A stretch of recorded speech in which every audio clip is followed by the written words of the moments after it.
we're a little late. It's my fault. I was just setting up the background music. Hopefully it doesn't suck. But welcome everyone. This is Andres Restart. I am joined by my good friend Brandon. What about Nintendo? How you doing, buddy? I'm doing just great. Ready to have another great podcast. Cool. There's actually quite a few things to talk about. The actual outline for the topics this time is a little shorter, but that doesn't mean there's a lack of content here. First we're going to talk about Nintendo's online service, right? And that is kind of listed there with the cloud saves update. We're going to talk a little bit about that and other features that we've been hearing about Nintendo's online service, and sort of give our thoughts on what we've seen or heard or have heard of. Actually, Brandon, you already got the online service, haven't you? I got the kind of the free 7-day trial thing. Okay. So, I mean, it's pretty much the whole service. You get it for 7 days. Okay. All right. Cool. All right. Looks like Forever Free is here. Zoologiko is here. Captain Steve. How you guys doing? So just to finish going over the actual outline here, we're gonna be talking about Meltan. It's a Pokemon that was just revealed. It's in Pokemon Go and Pokemon Let's Go, so we'll be delving deeper into that. And then we're going to be sort of debating a little bit about whether Pokemon Let's Go and Meltan are Gen 7 or Gen 8. I am working on a video about this very topic, I think, maybe, probably, but I figure we could still talk about it during this podcast. And then we'll be going into some leaks. Just my personal thing here. I don't like saying, I say it sometimes because everyone says it, but I try to be politically correct, because when you call something a leak, you're inherently saying that this is revealed and the information is real, right? If the information is actually leaked, it's real information, right? If it's a rumor that's posing as a leak, then it's not necessarily a leak.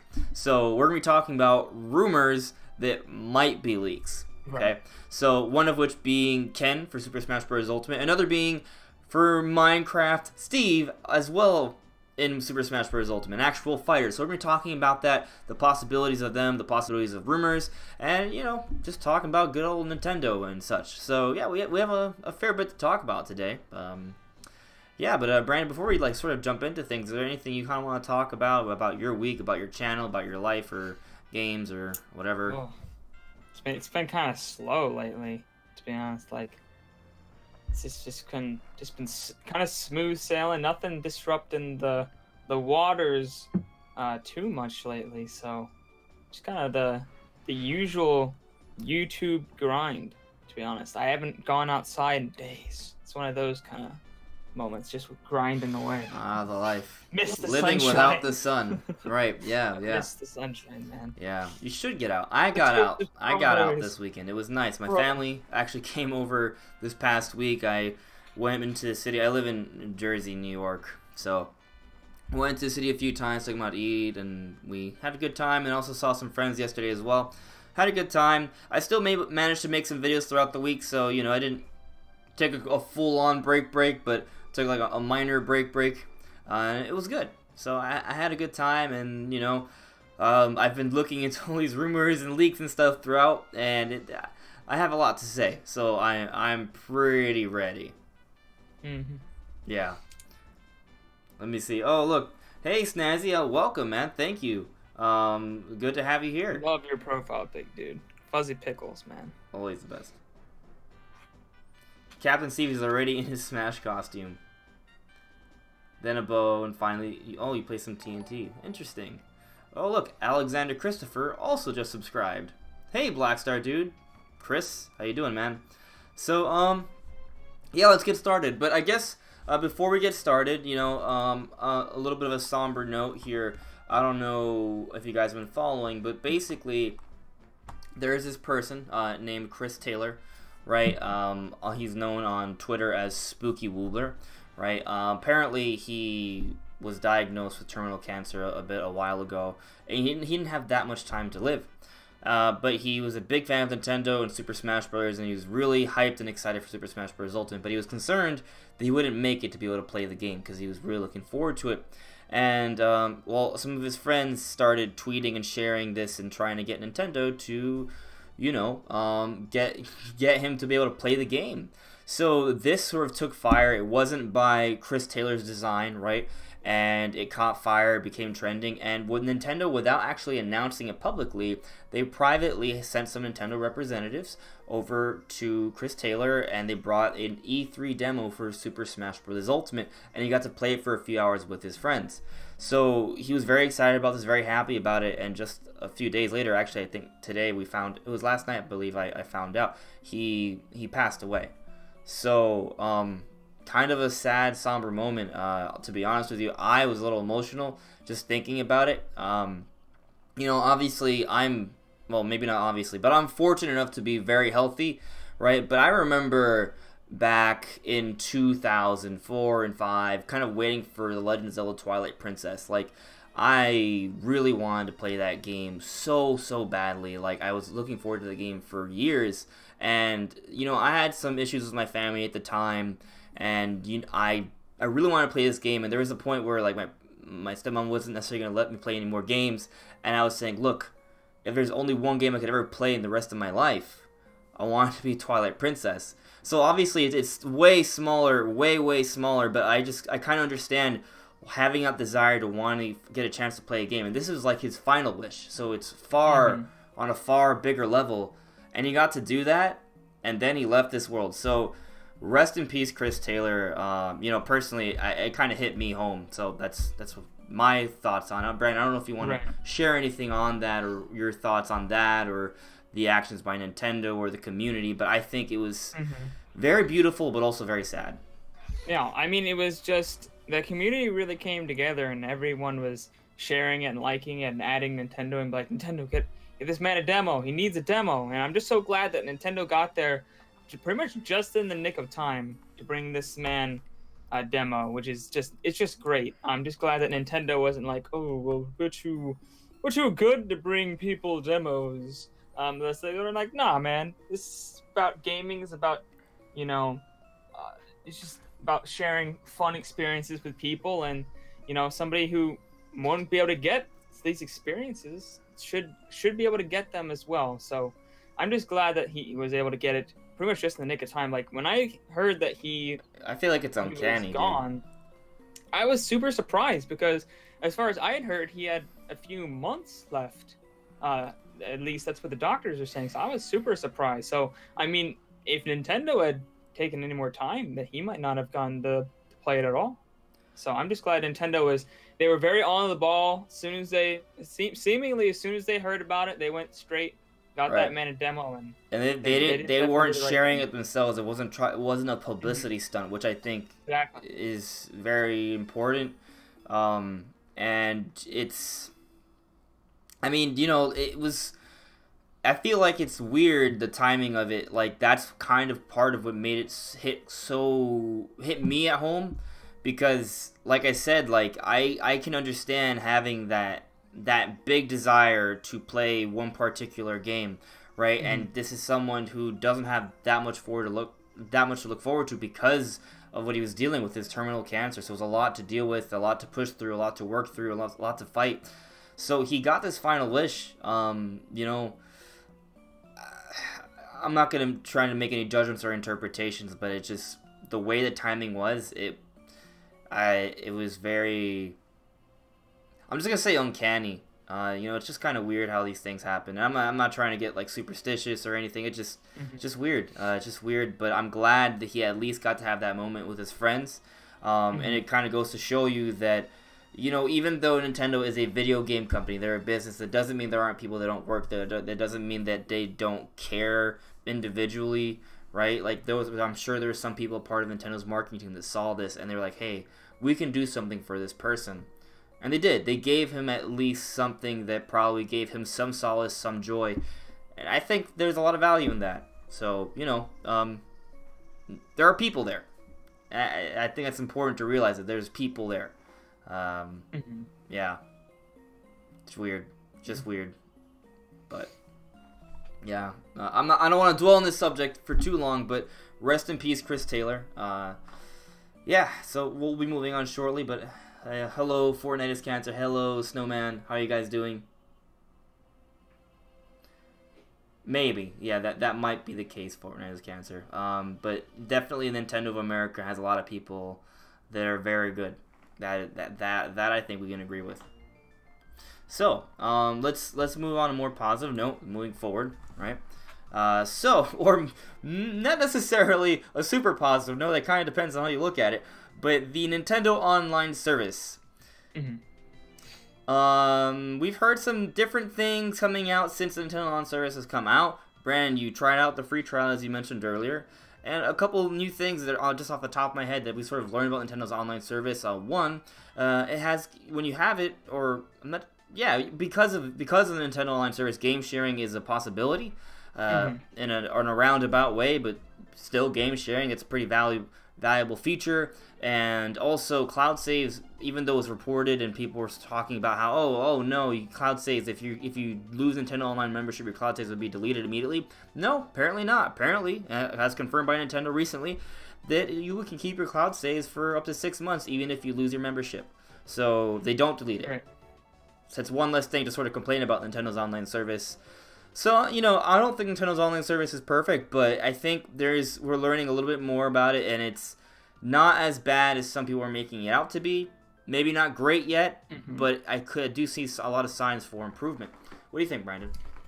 Yeah, I mean, there's still some issues that they need to resolve, but so far I don't think the service is really bad.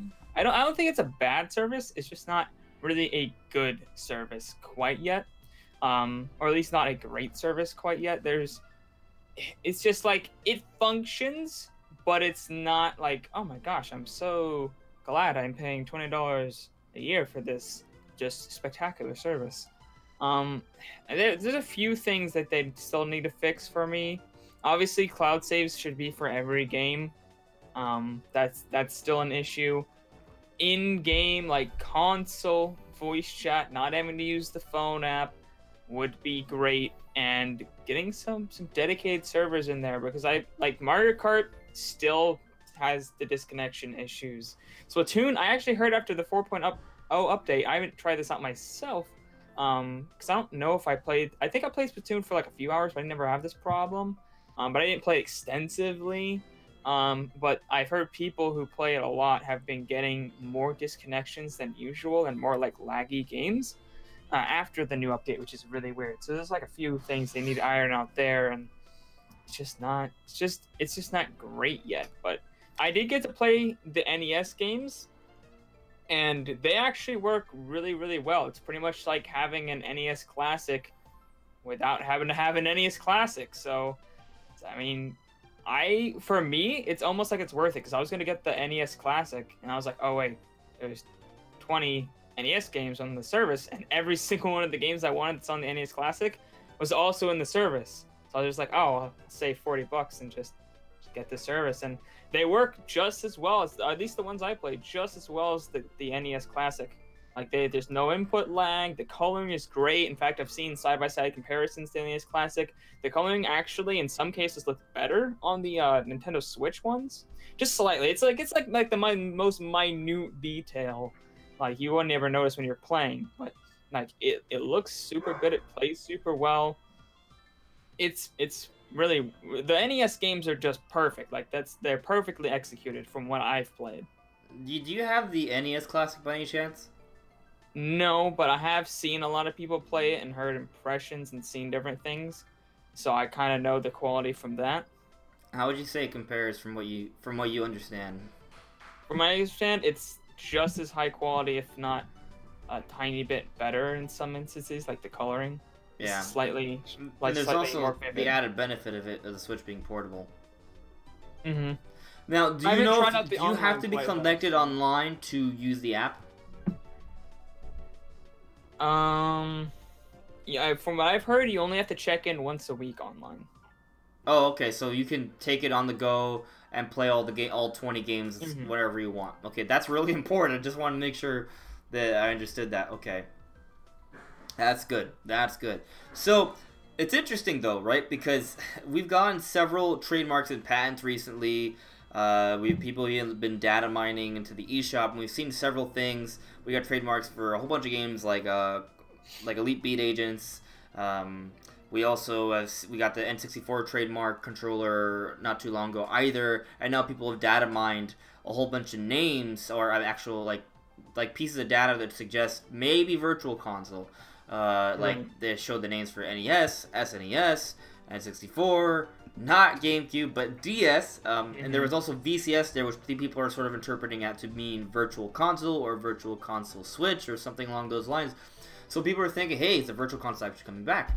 I've sort of heard people different opinions on this. I'm not sure where I stand, but it's interesting because I wonder if maybe this could be something that could be a part of Nintendo's online service in the future. Maybe they do plan on improving upon it, or if it's going to be a separate service altogether. I'm not sure. There's also the whole perspective that apparently the Reggie at one point was quoted as saying something along the lines of that this new online service would replace the Virtual Console. Yeah. So, even though we're seeing this data that suggests a Virtual Console, it seems kind of contradictory to what Reggie said. Now, does that mean for sure there won't be a return for Virtual Console? No, because historically speaking, executives from different companies, including Nintendo, many times have said one thing and then they've done something that's maybe not exactly the opposite, but different and not necessarily what they were suggesting. So, you gotta take it with a grain of salt, I guess. But I guess because it could just be them protecting their rights. Maybe I'm not sure what the data would mean on Nintendo's online service if it's not a Virtual Console. What do you think about that? Well, I mean, I think it's kind of an inevitability that they start adding different systems to the free games, the online service. Because I mean, the NES was great, but to be honest, there's not that many games. Like they wanted to keep this thing going for many more years to come. They want to keep this online service going. They're gonna, you're gonna run out of NES games not that far from now. So like great NES games that people would be willing to pay for with the service. So you're gonna have to start adding new consoles like the SNES and the N64 and stuff. I mean, for me, it's kind of an inevitability. Inevitability. I cannot speak. You know what I'm trying to say. Yeah. It's just a matter of time until that happens. And honestly, I can't think of anything else this would be, unless it's for like their arcade archives. Maybe they plan on putting out arcade archives for DS and N64 and stuff.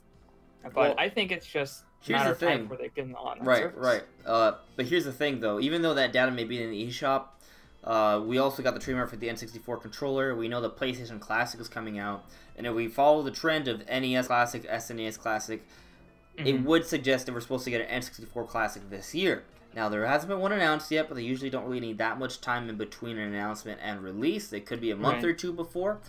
That could be done. It also could be maybe not coming out the end of this year. It could be like an early 2019 thing. Maybe they wait a year. Right. But even if they wait a whole year, right, it's a 2019 holiday thing.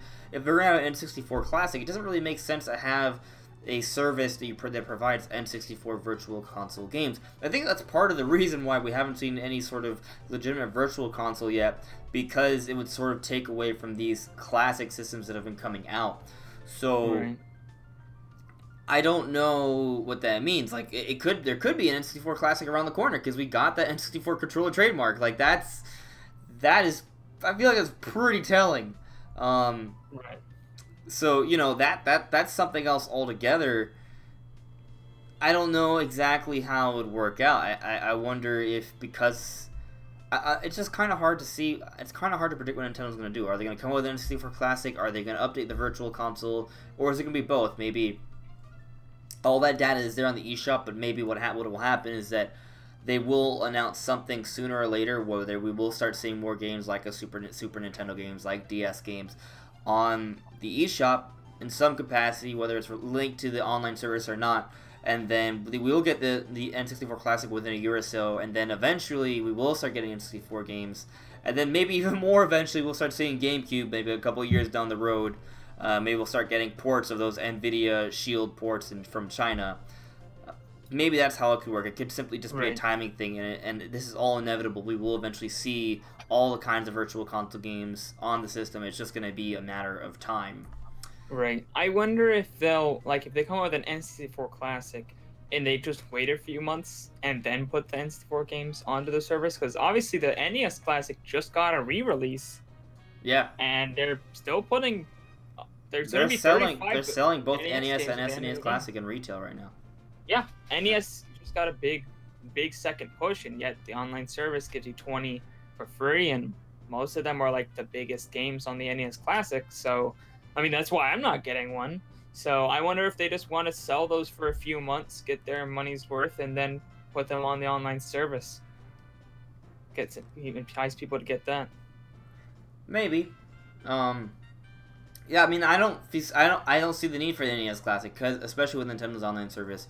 The SNES Classic, on the other hand, that has a lot of value. Right.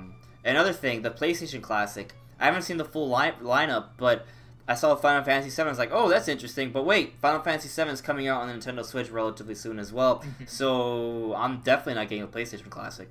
So, the availability of games on actual standard systems definitely impacts the sales of the classic systems. Definitely want the SNES Classic, though. That still has a lot of value. But if Nintendo was putting all these Super Nintendo games as a virtual console service, maybe I wouldn't buy the Super Nintendo. I still haven't bought it yet. I'm going to get around to buying it sooner or later. But I guess that kind of makes sense, right? If it impacts sales, that's probably why we're not seeing the virtual console games on the eShop yet. Because it does make the money, but so does the classic system. So they're probably going to try to make as much as they can with the classic systems. Then we'll start seeing them update the virtual console lineup. But that could be in a while. So if anyone kind of wants a better virtual console to return really soon, I mean, from my perspective at least, I feel like it's a ways off. Even if there is data on the eShop that suggests we could get something sooner or later. Right. Yeah, it seems like that's still a bit from now. Like, I can see SNES classics or classic games coming pretty soon, just because the SNES Classic's been out for a bit. But N64 games and DS games, it's gonna be a while. I wonder if we'll even get a DS. I wonder if there's more hope for a DS games, because I don't know if we'll get a DS Classic. So I don't know how much that would be, like how much you would have to charge for that, just because it's like you have to pay, they have to pay for 2 screens, and they have to fit the emulator in very small packaging and stuff like that. So it's like it might cost a lot more for them to make an emulator like that. I don't know if they would even want to do I have a that. hard time understanding how they could even do it. That's the other thing. Like, you could theoretically put both screens on the Switch in handheld mode, and then you could have the touchscreen available, but they don't really have. I don't see I mean, how the there were ergonomics. DS games on the Wii or the Wii U. Yes, but the Wii U had a touchscreen that you could use while playing games on the television, and you have a dual screen setup. The Switch is not set up in that way. That's true. I wonder if they would use some kind of gyro control thing to just point and click, I guess. Maybe they could do that, actually. Yeah, are there any DS games that have an additional gyro sensor? No, not that I could think of. And if it is, it's like 1 or 2 games, so that's not a big deal. I don't think the DS even had a gyro sensor. No, it didn't, but like sometimes they release cartridges that for example, the Game Boy Advance, like Yoshi, there was a Yoshi game and WarioWare game that used a gyro sensor, and they put a gyro sensor into the actual cartridge. So those games use the motion control feature. Right. So I don't know if there was anything like that on the DS though. It's a few games, not a big deal. Yeah, so I think they could maybe use gyro controls to maybe somehow handle touch controls. But that would require a little programming or something, right? It would require a little bit more work. I mean, if it's emulated, you just set the control input touch to gyro, so it wouldn't be that hard.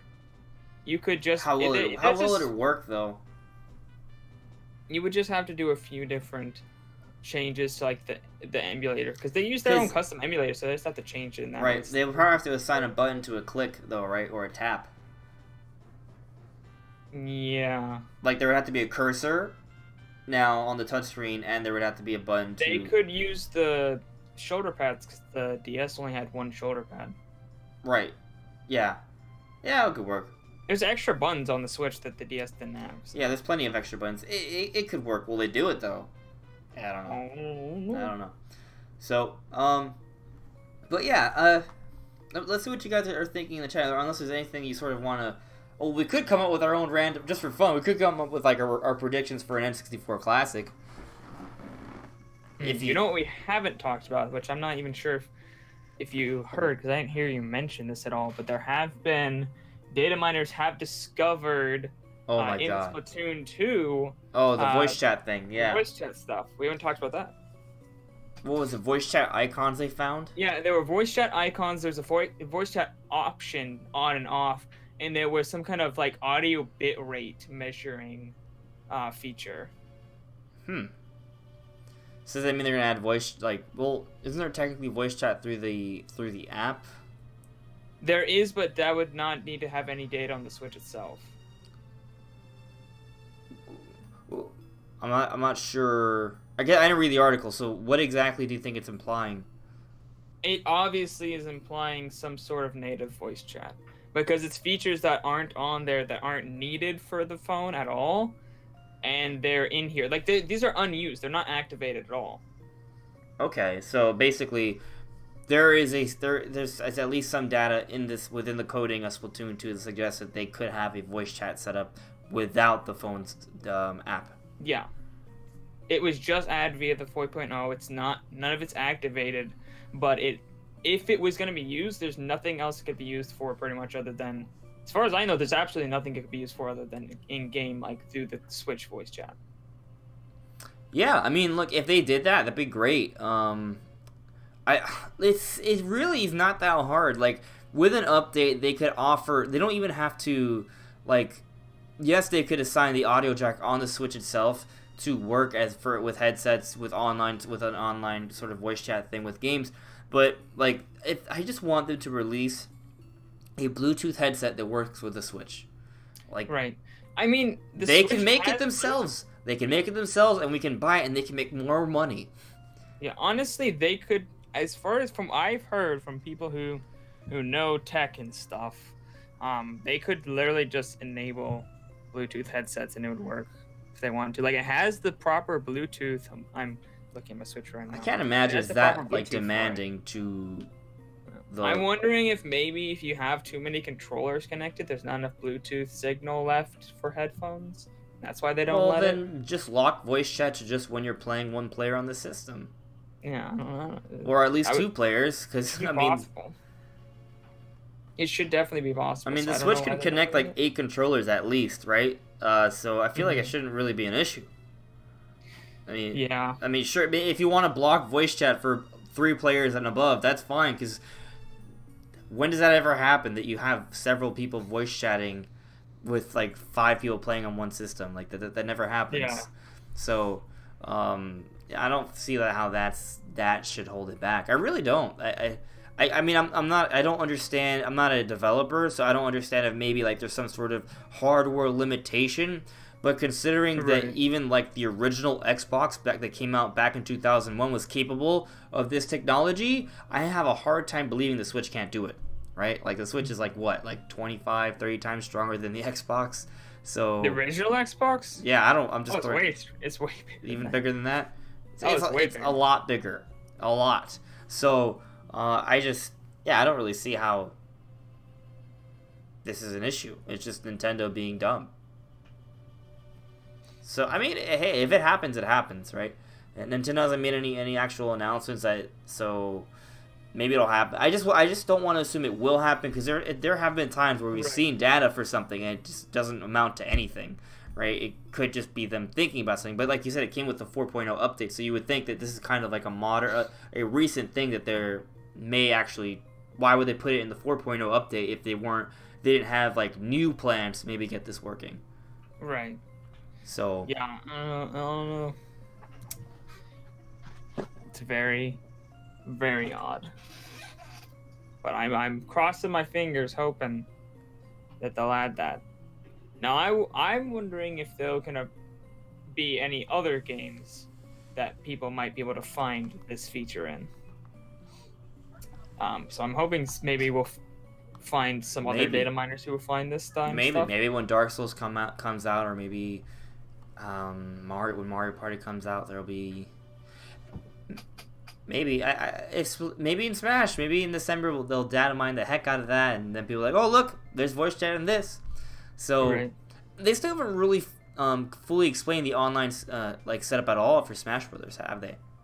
No, they haven't said a word about online. There really is still a lot to talk about for Smash. Like a lot they could still talk about. So online single player modes. Yeah, definitely. This is just like way too much. But before we move on to the next topic, I figured it'd be fun. Do you want to like sort of come up with like what would you want to see in an N64 Classic? I don't really. Do you even think it's coming? I'm not sure. I think it's an inevitability. Man, I cannot say that word. I think what happens is that if you say N and then you say inevitability, it's hard to say both. This inevitability. It's hard to say. Yeah, that is true. Yeah. I don't know why that is. But yeah, I guess I would pretty much have the standard ones, you know, Mario 64, Ocarina of Time, Majora's Mask. Obviously, pretty much every rare game, if they can get that. They are buddy-buddy with Microsoft right now, and it's not like Microsoft's trying to make any classic consoles right now. Well, some of those games are available on the Xbox. Yeah, but they're like so cheap, and Nintendo, they could just ask for an amount of money from that system sales, you know? I think if they can find a way to do it, I think there should only be 2 games. Even though I want more. I want way more. Right? But, like, I mean, they could have Jet Force Gemini, they could have Killer Instinct, they could have Banjo-Kazooie, Banjo-Tooie, Conker's Bad Fur Day. I can't imagine those games are selling that well, though. I mean, if Microsoft's willing to let Minecraft on other consoles, and they're like, nah, man, we're gonna hold off on letting you have this Banjo that no one's really buying right now, and it's like super cheap. I'm not gonna let you have that, but Minecraft, the biggest game like ever, we're gonna let you have that. That's fine. It's all good. How many classic games up? Nah. Yeah. How many games do you think we'll get on the N64 Classic? I think it'd be low.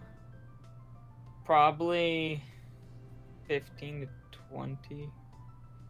Maybe 25. How many is the SNES? It's like 25, right? It has 20. The SNES Classic has 20? 20. 21 if you count Star Fox 2. 21. Okay. Yeah. Like 15 then. The PlayStation Classic is going to have 20, by the way. So the N64 Classic is coming out anytime soon.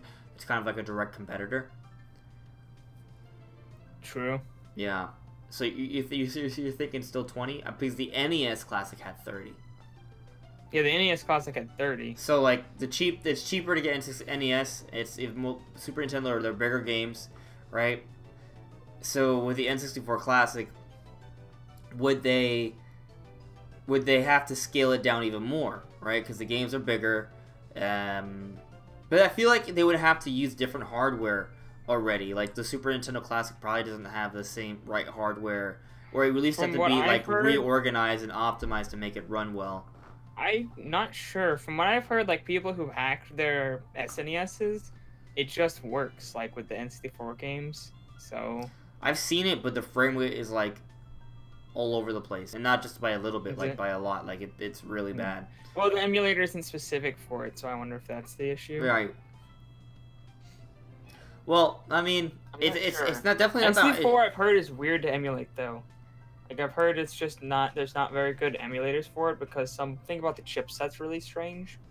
So I think Nintendo would work a lot better than that because Nintendo has, like the SNES has those special, there's a special chip in the SNES, I forget what it's called, but that's like ridiculously hard to emulate. And Nintendo had that working like perfectly because Star Fox 2 has that, and I forget what it's called. It's the thing that makes them have like the 3D-ish kind of like graphics. It's a special chip that they use.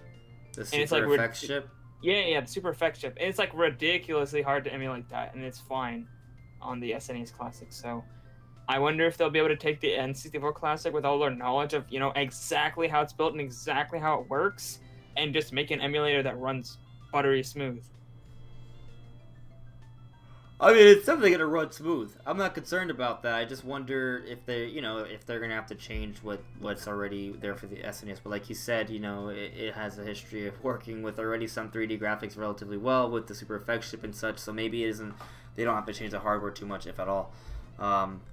Yeah, I mean, but I think either way, it's not like it's a huge R&D project, right? This is the N64 we're talking about. So, like, there's no way, like, this is like oh my god, we have to put together our best engineers to somehow fit 20, like, 2 to 3 megabyte games on this system. Like, no. Yeah, because N64 games just weren't as big. Like, PlayStation 1 games were Do you think the controller would like, be... They would change the controller a little bit? It still has the same button layout, but they would feel like they would have to, like, change around the ergonomics a little bit. Like, for me, when I hold an N64 controller, I technically can hold it on the two sides and reach the middle stick, but that's because I'm a grown man with grown hands. When I had it as a kid, I definitely needed to be, like, either on this side or on this side. So I wonder if they'll, like, change the molding around a little bit so everything is within reach of each other and it's more comfortable. Honestly, I don't even think they need to, because most games, like, you only need like one half or the other. Like, you don't need like the full breadth of the controls on most games. True, but the like, joystick was bad. The joystick was bad. It got really loose really easily, and it was definitely good at sort of giving you calluses. Right, I think they would definitely make it a rubber topped joystick, and I think they would make it a lot. I think it would still look kind of the same, wish they put the GameCube, completely different mechanics. Right, I kind of wish they put the GameCube control stick inside the N64 controller. And yeah, maybe just like I said, I would like the ergonomics to change a little bit. Like as holding one more recently. I have one in my closet actually. Should I pull it out? Like, if you want. Sure, I'll pull it out. Give me a second. Let's see. Looking into the closet, can I find... Oh, great. Stupid closet. Stupid closet. There we go.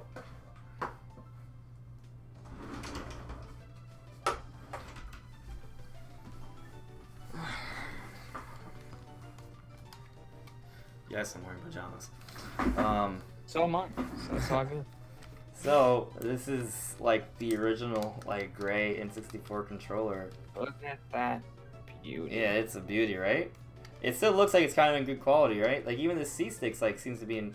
I take it back, this is a great controller. Leave it as is. Yeah, I mean, it still seems fine, right? I think holding it... Like, see, holding it, for me, this is actually not that hard to reach. But they could... like, maybe make it a little less wider.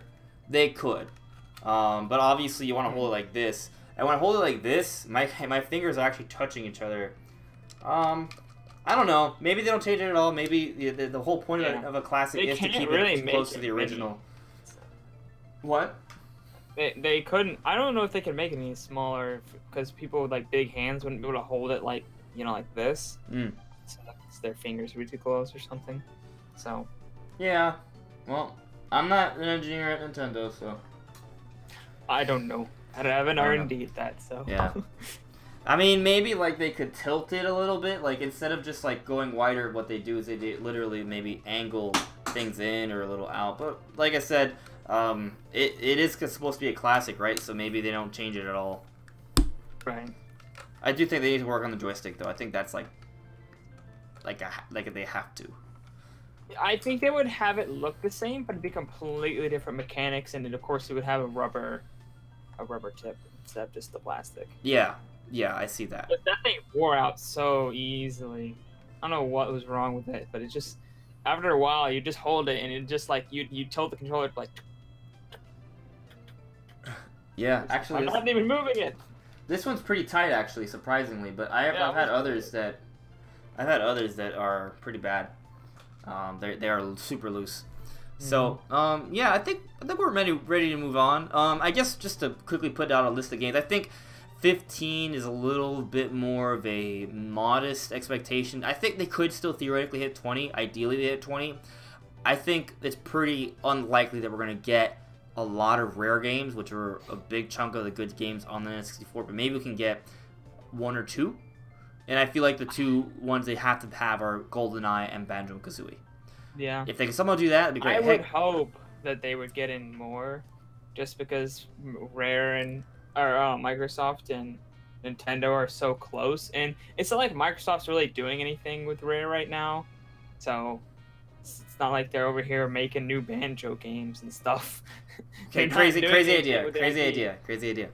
So what if they announce the N64 Classic in a Direct, and at the end they showcase the library and they show one more game, and it's Banjo-Kazooie, and then they show one more scene, and it's you hear the little, the little Smash like film thing going, and then it's a cut scene for Banjo-Kazooie and Smash Brothers. That'd be hype. It would be, right? But that's just pure speculation. Yeah. Pure speculation. So let's see. I really want Banjo-Tooie on the N64 Classic because I've never played it before. Oh. And there's not really a good way of playing it right now. And they can't play it on Xbox? I haven't seen it. I've only seen the original. You may be able to, but that's Yeah. still not a good way for me. I I think I understand. pull up my Xbox. I understand what you're saying. In the corner. That's never gonna play it. I want it too, but I just don't. The unfortunate reality that Rare is not a part of Nintendo, so I just don't see how they could have like all these different like games on there, especially when the lineup is going to be limited already, right? They can only have so many games on the N64. I feel like 20 is like the max, right? Maybe they pull up the same thing as a Super Nintendo, have 21.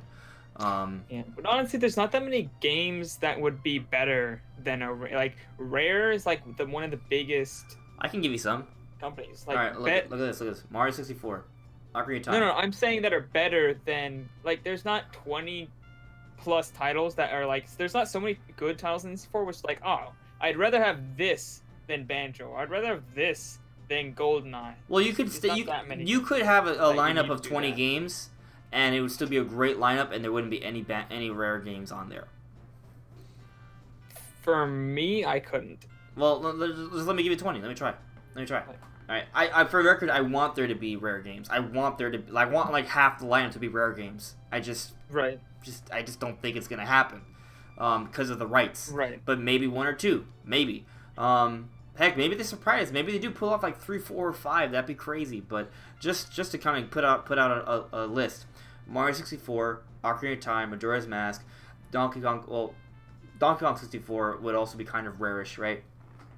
Star Fox. Okay. There's Ogre Battle. Then there's was there Battletoads? There's Mario Kart 64, Wave Race, F-Zero X, Mario Party, right? There's Yoshi's Story, right? There's Paper Mario. There's Pokemon Stadium. There's Pokemon Stadium 2. There's Pokemon Snap. There's Resident Evil 2. At least 17. I definitely had 17. Smash Brothers. What else? That's 18 right there, and that's not any rare games. Well, Donkey Kong 64 is a rare game. I think Nintendo owns most of the rights.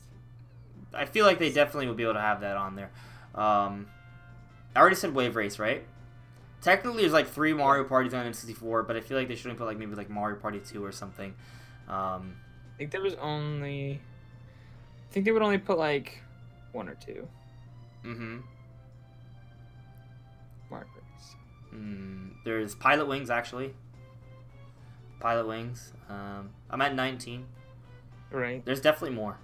I'm totally missing some good stuff. I'm missing some gems. Turok. Oh, I forgot about Turok. And there's Turok 2. No, wait. Perfect Dark's is game. Perfect Dark's a rare. Yeah. Yeah, that's rare. For rare, right, if you could count Donkey Kong 64, but there's also GoldenEye, there's Banjo-Tooie, Banjo-Kazooie, there's Conker's Bad Fur Day, there's Perfect Dark, there's Jet Force Gemini, there's Killer Instinct. They could have a rare classic. Yeah. Rare, get on that. Well, I'll be fine if Microsoft just decides to put up a rare collection on the PC and Xbox One. I'll be I'm good. I think I feel like there was a rare collection. There's a long time ago. There's some kind of replay that they have, but it's changed. There's a classic replay. Is it a rare replay or is it just a classic games replay? I kind of think there is. I think rare. I think they call it rare replay. Yeah. Let me see what you guys are saying in the chat. I haven't gone to you guys in a bit. Yeah, they did. They had a rare replay, but it's like, Hello, yeah. I've heard Laura, bad Phantasm things about it for Wolves, some reason, though. I don't remember why. Dig Duke, Oh, it is 88. It is Mauricio. 88%. I fight for my friends too. Yeah, they're working on the Pirates game. A little bit. They gotta have something else though. Problem is, it's not on the PC. They need that. That Pirates game, it has such a good potential, but they're just not. It's not quite there yet. By the way, Brandon, no one's gonna agree with the game controller is bad. Go to like a Sony Pony like thread or something. I don't know. Right. Yeah. But let's move on. Let's move on to the next topic. For the record, I see some of you guys talking about Sora from Kingdom Hearts. I haven't played any Kingdom Hearts game. Nope. And I don't think Sora. If they announce Sora, they better freaking announce like Kingdom Hearts 3 to Switch, right? Like that better happen. But I feel like if Sora happens, it'll be like a DLC thing, kind of like Cloud from Smash for Wii U. Just my own 2 cents on that. But you know, who knows? So let's move on. Let's talk about this Pokemon stuff, right? So basically, Pokemon Let's Go is getting a new Pokemon, which we all kind of knew about, but we're finally seeing a new Pokemon. Now, last week there was a lot of speculation going around because in Pokemon Go, there were all of these weird-looking silver goopy Pokemons with a nut on their head, and people were catching them and they were transforming into Dittos.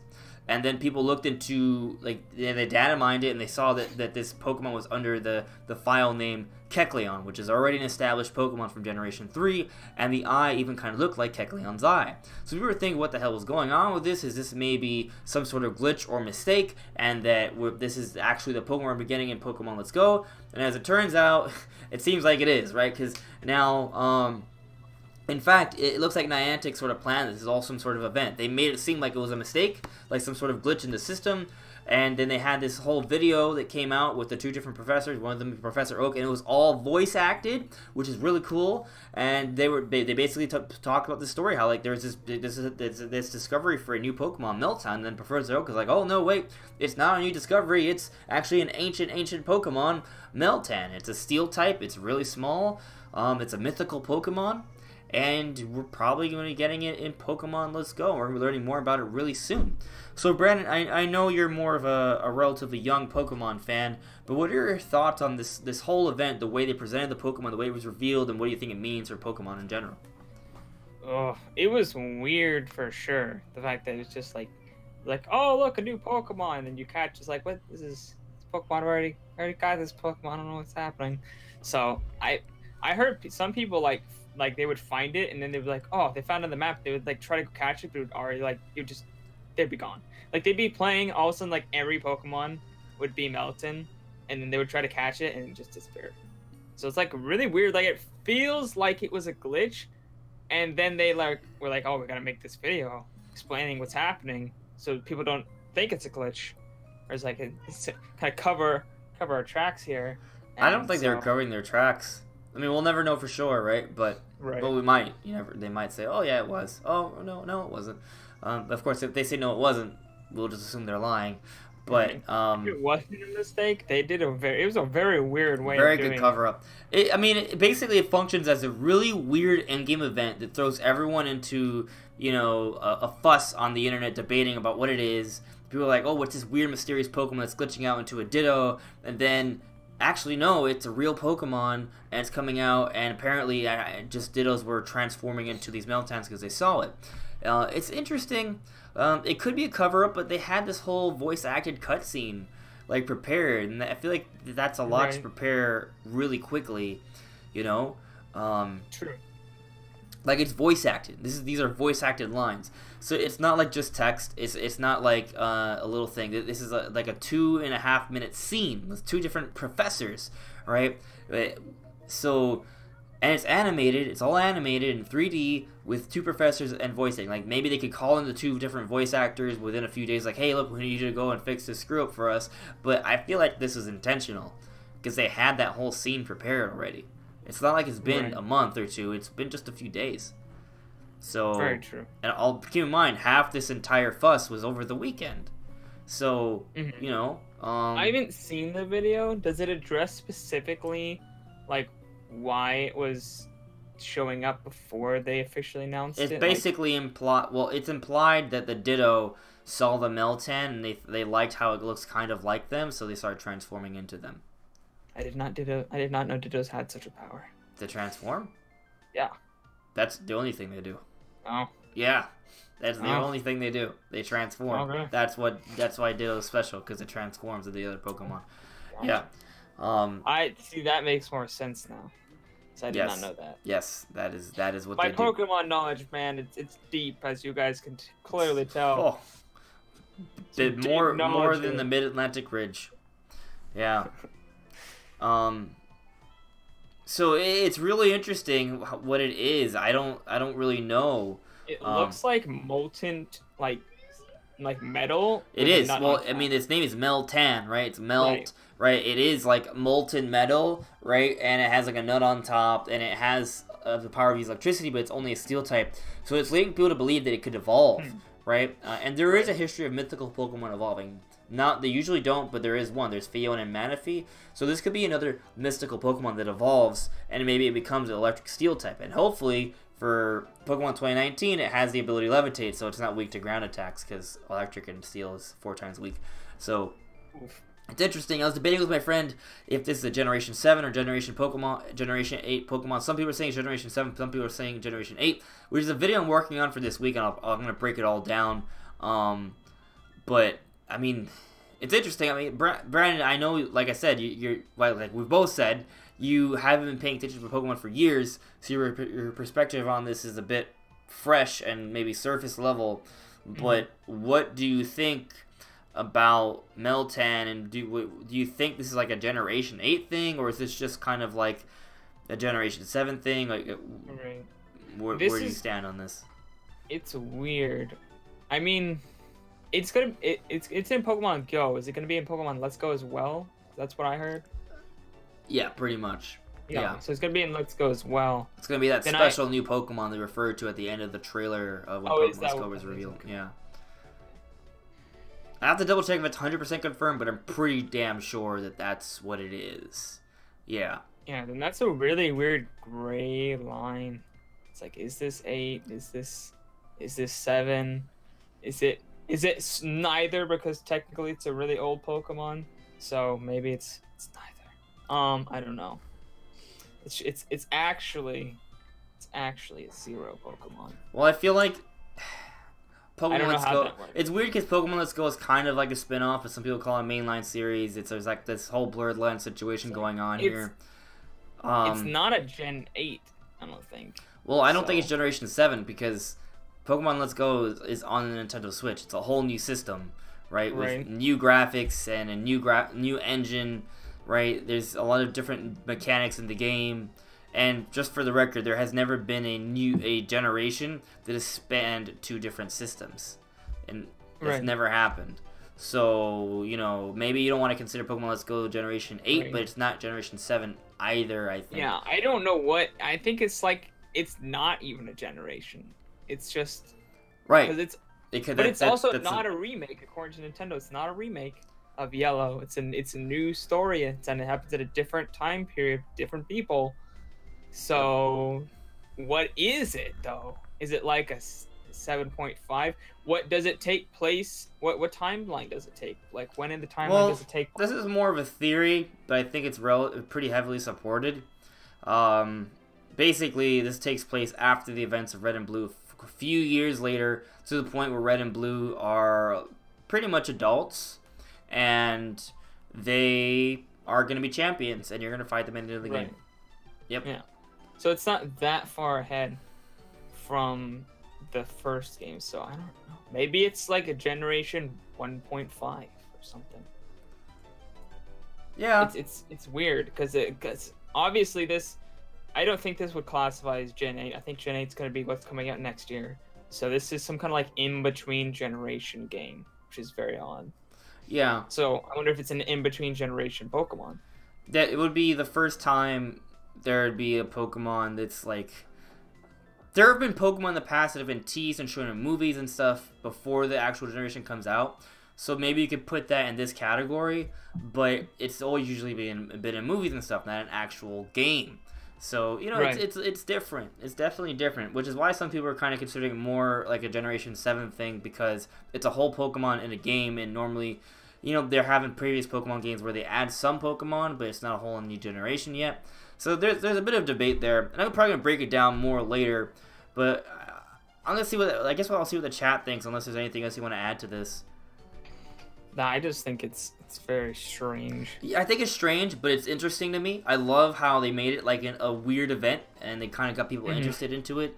And Super cool. Yeah, and as far as Meltan itself, I feel like it's likely going to evolve and maybe become electric steel type, because it does have electric attacks, even though it's only a steel type right now. And I think this is gonna, when we get to Generation 8 next year officially, when we see the Pokédex entry, it's going to be a Generation 8 number. So, but, you know, we'll see. Only time will really tell in regards to that, Okay. I think. But let me see what you guys in the chat think. Meltan definitely looks like a Ditto. So, I don't know. So, maybe either A, that's all intentional by design, or, you know, that's why they had that whole little thing going on with them transforming into Dittos, because they look similar. Right. Fortnite's cast, I think the new Mon looks uninspiring and lazy. At first, it looked really simplistic, but after you see like some of the more pictures of it in Pokemon Let's Go, it seems to have actually a fair bit of expression and animation, and like it's kind of interesting how the eye, you can tell when it's happy, when it's smiling too. It's interesting to me, actually. It essentially looks like a Ditto with a nut eye at the top of its head. Wait, Meltan's tail is the same one as Kecleon as well? The tail? I know the eye is really similar, but the tail? I didn't even see him have it. Let me see that. Kecleon. Let me take a look at Kecleon. No, Kecleon's tail is a green spiral, but Meltan's tail... It's almost like a red Pikachu tail. Yeah, when I saw it, it looked like... It looks like a red plug almost. Like it has these two little pieces of black coming out. Yeah, its tail is not at all the same. Kind of like lightning bolt shaped, like Pikachu's a bit, but it's different, but it's similar. And you know, now looking at the eye, I wouldn't even say the eye is that similar either. Well, I have to see a 3D model. Actually, maybe the 3D models it looks. Let me put Sun and Moon. Maybe then I can see the 3D model of Kecleon. Kecleon is even in Sun and Moon, it doesn't look. No. It doesn't really look anything like it.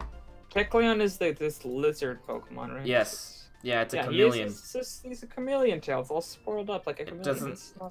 I thought the eye was similar, you know, without thinking, without actually doing a comparison shot. But if you look at the different images, they're not the same.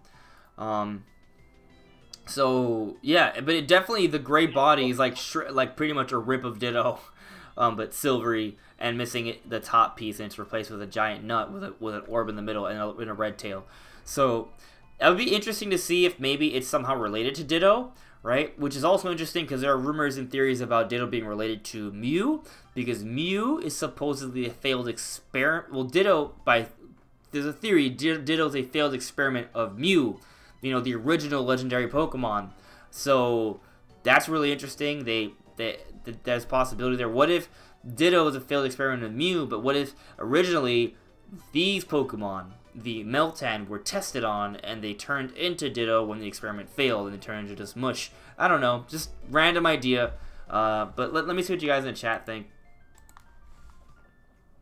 Oh, hey Julio. Hey Sabbath. Yeah, I don't... After taking a look, I just don't think that the tail is the same. Definitely looks like a plug. It's a green spiral versus a red plug. So it's not even close.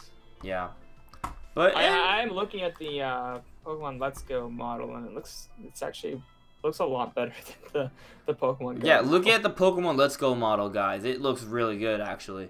Yeah. So it's very shiny. It's very shiny, yeah, and it's very expressive too. Yeah, so and you can definitely tell motion. that the tail is like a plug in the Pokemon Let's Go. Yeah, so it's almost like a device with a life. So let's move into the Smash stuff. Now, basically, I'm not gonna put the image here because at the chance that it's a legitimate leak, I don't want to get in trouble, right, for that. But basically, there's this image circulating around. Just do a quick Google search, you'll see it. In fact, if you go to My Nintendo News, they have an image of it. If you go to My Nintendo News, they have an image of this picture that looks like a picture of Ken in Super Smash Bros. Ultimate. So, people are kind of thinking this is real. And you know what? I think it might be. It's weird. Really? It looks pretty close. Yeah. Actually, I'm pretty dead set on this being completely false. Oh, well, hold on. Let me see if I can pull I'm not gonna pull the image on the stream, guys, because I don't want to get. I don't want the risk.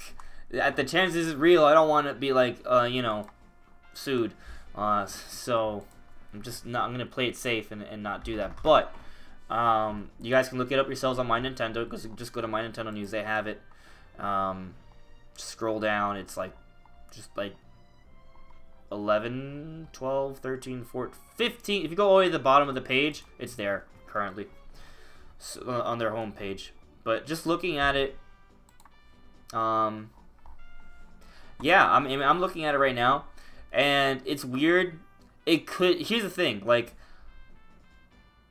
I could see it maybe being photoshopped or something, right? But the thing is like that Pichu model, apparently Pichu has not been playable at all in Smash Bros. Ultimate so far in public.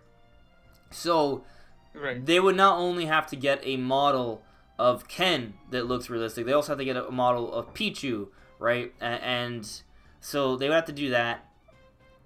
I mean, he does do that. I think Pichu has that exact same, like, position in several different trailers, so they could have photoshopped it out of that. Yeah. And I guess another thing is the timer is at 2:30 exactly, and all these characters are doing an actual a taunt right now. It looks like they're all doing a taunt. So now people have seen how if you look at Ken and Pac-Man, their feet are clipping in. Apparently, the way they clip in there is how they would clip in the actual demo from what they've seen so far. Yeah. My thing is, doesn't he look pretty short, though? Like, he's barely taller than Pichu. That's a good point, actually. Like, he's really damn short. Ooh. Oh, you raise a really good point, actually. And I think it's pretty safe to say that Ryu would be the same size as Ken. Right? Right. So then what we have to do is we have to see Ryu next to Pac-Man. That would work. I don't want to like go into Smash Wii U and do it because I feel like it would take forever. Actually, will it take forever? Probably take forever. I'll look up and see if I can see a picture. Guy got one. We could definitely put up an image of Ryu versus Pac-Man, right? So it's kind of hard to tell because they're on a ramp, a slant. Right. Well, that's the other thing, though, right? So Ken is lower on the ramp than Pichu and Ivysaur. He's definitely taller than them, though. Yeah. So I don't know. I mean, looking at it now, and looking at, yeah, he actually could be roughly that size. Yeah, I don't think it's that far off. Oh yeah. If it is wrong, it's not that far off. Well, I mean, I guess the point being, right, is that it's pretty close to looking real, if it's not real. Right. Yeah, I'm actually not gonna turn on. I mean, I guess I could. I'll turn it on, but I'm probably not gonna do anything with it. So,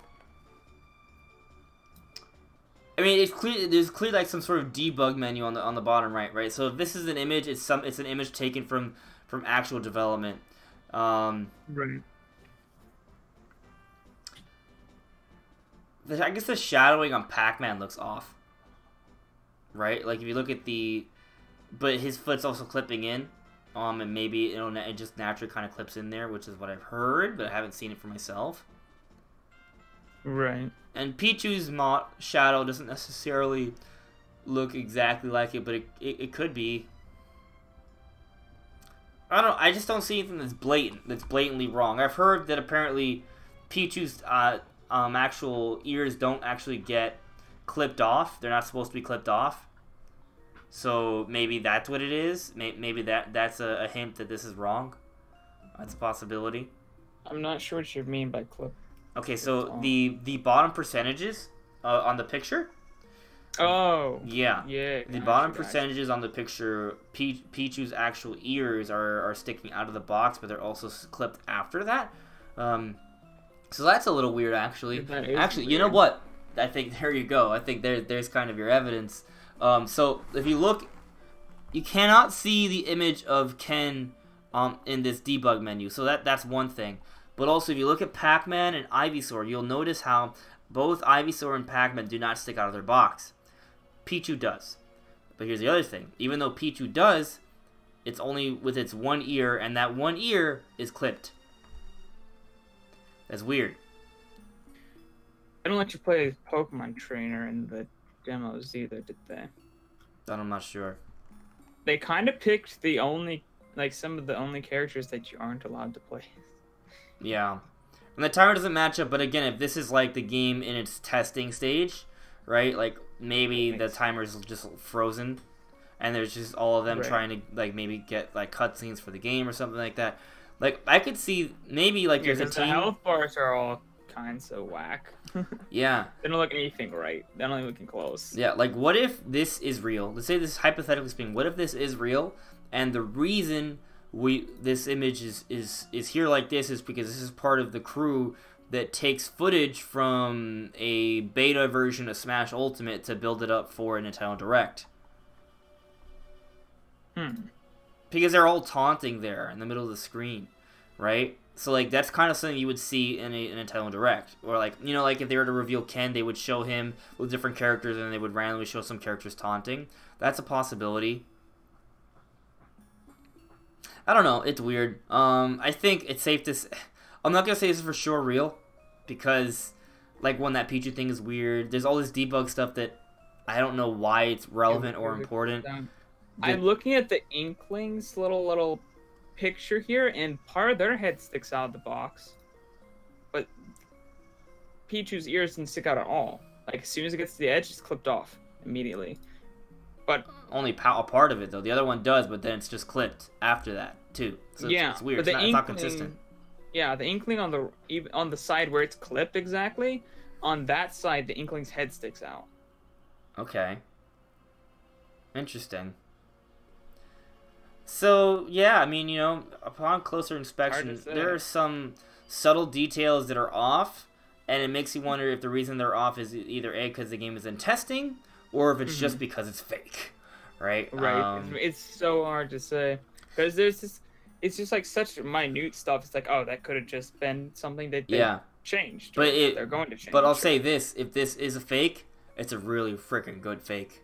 Pretty good. They did a great job because it looks like an actual scene from the game. Like their photoshopping's really good, or maybe they did some animation or something, or both, and it looks good. It looks good to me. It could be real. But there's a lot of little minor inconsistencies that it's hard to say. We don't really know exactly what's going on with the programming behind closed doors. That could maybe answer some of these inconsistencies. But it's weird. Like we don't even see the image of Ken, do we? Like you can't even see Ken's picture. So yeah, it could be fake. I feel like it's likely to be fake. It's kind of hard to believe that an image like this got leaked, right? It's so unlikely. But then again, Pokemon Let's Go's image was also leaked, and we thought that was fake too. Remember that? Right. We thought that was fake. It wasn't. It was like so far back in development. It just looked bad. It looked really bad. Yeah. But apparently it wasn't. So the debug menu is weird. Like the health is not it doesn't look the same at all compared to or not the health, but like their little where their names are, not even close. Yeah. Like. It's not. It's like they're super squashed. It doesn't look like not even a little bit like it's supposed to. Yeah, actually, it just. And then like Ken's is like really off to the side. It really is. Why yeah. is his see-through? Why is his super see-through and the others aren't? There's a lot of inconsistencies. It's weird. Which someone could attribute to being in development, but I don't know, man. That's a lot. It's a lot. Like, I feel like the game should be, you know, already kind of pretty much there. And why would we see numbers there at this point? I don't know how it would work. It's weird. And yes, the image is tilted. Actually, that's another thing. Think about this for a second. So, you notice how the screen is tilted, right? All of the avatars and names are straight. Oh, you're exactly. They're not They're not parallel. If this is real, those images should be parallel to the TV line at the top. It's diagonal. They're not parallel. The numbers are, but they're always tilted that way, aren't they? Flat. Aren't the numbers always supposed to have a slight tilt? No. I meant the time. Oh, the 230 is tilted, but I guess they forgot to tilt everything else in this fake leak. Yeah. Yeah. Now that you mentioned that, that makes me like I don't know. I'm on the side that this is fake. Like I was already on the side, and then because the size and stuff and it looked weird, then, like we were like, oh, it's actually pretty close. And now I'm back on this is probably fake. So I feel like that point right there, I feel like pretty much seals the deal for me. Actually, the fact that all of the names are not parallel to the television line at the top, but the timer is like that's bullshit. There's no way that they like if this is like an actual in-game testing unit or something, like they wouldn't have like the character all the logos tilted. No, I think this is garbage. I think this is fake. Not garbage. It's a good leak, right? I thought it was maybe real for a few days. So, you know, now I don't think it's real. But that doesn't mean I don't think Ken's in the game. I think Ken's definitely in the game. No, yeah, I think so. Yeah, like regardless of before all the rumors are leaked, so I was like, yeah, Ken's a very likely Echo Fighter. So which means we'll never know if this is real or not. No, well, I mean, we'll know when the design is very different. True, if the design is different, then yeah. Yeah, for sure. So yeah, that's what I think. What do you guys in the chat think? Who do you think? Yes, it's fake. The guy or girl did a great job. Yeah, but the photo for Pokemon Let's Go looked real, but I feel like that detail we just pointed out, how there's a lack of parallel between the avatars and the actual screen itself. They should be tilted with the TV. They're not. That's just really bad to me. It's too. Right. That just would never happen. I don't see how that could happen. Even if it's like an early beta, it doesn't make any sense. Right, the Pokemon one, it's not that it looked fake. It's just that we didn't think it was real because it looked bad. Like, not that it looked like, oh, this is why it is obviously photoshopped. It was just like, oh, this looks like garbage. It looked like garbage. We didn't think that they would release something that looked like that. Yeah, we also didn't. We also thought that this is the next generation of Pokemon. It wasn't. Pokemon Let's Go is not next generation of Pokemon. Pokemon Let's Go also looks way better than that. Right. That was very early in development, so the graphics are like way better. Right, but it should be noted though that image did leak though. That was a legitimate leak. That was a real leak, so that it can happen. So yeah, definitely could happen, but based off these details, it's not like that. Like you said, Brandon, that image with itself, the Pokemon image, it looked ugly, but it wasn't like there was so many inconsistencies within the image itself. This image has a lot of inconsistencies. So, especially that one where we keep on pointing out that there's a lack of parallel. And I'm not talking about the timer and the line of the television screen. I'm talking about the actual avatar logos and names compared to the line of the television screen. It's just way too off. So, yeah, I don't think this is real. No, I don't think it's real. Yeah. So I think we can move on to the next topic then. Yeah. All right. So this one, there's also quite a bit of debate for. And going into this now, I'm thinking, hey, that maybe this one's also fake too. But I was thinking this was more fake beforehand. But anyways, there's this rumor from Minecraft Steve going around, and so many people believe it to the extent that they're saying Minecraft Steve is confirmed. I strongly disagree because nothing is confirmed until it comes from the source itself, Nintendo, right? And like so there are like levels to this, right? So like there's Nintendo, and then there's Nintendo and other publishers. Like that's like the first line. Like if they make a press release, that's okay, that's confirmed. They have a press release saying something, that's confirmed, right? Then there's the other level of, let's say like IGN or GameXplain make a report on that. That's like the level after that where you can say, oh, this is likely, right? But until we hear from Nintendo themselves, you could maybe, you know. And then there's like. Then there's a whole bunch of other crap that makes no sense. There's the blogs, and then there's interviews where people misspoke, and then you go into threads like Reddit and 4chan, and you see all these people making all these random predictions, say all these different things, and most people don't pay attention to most of them. They just say they're full of it.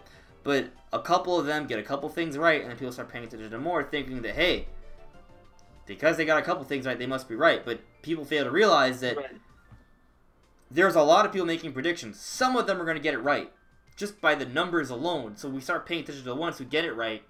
So we think that they're somehow more credible, but they're just lucky.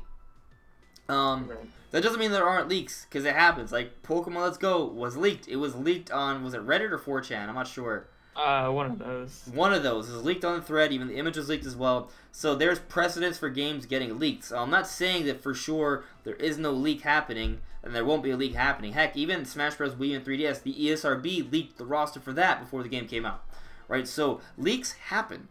But there's also thousands of random rumors and fake leaks all over the place. So most of them are bogus.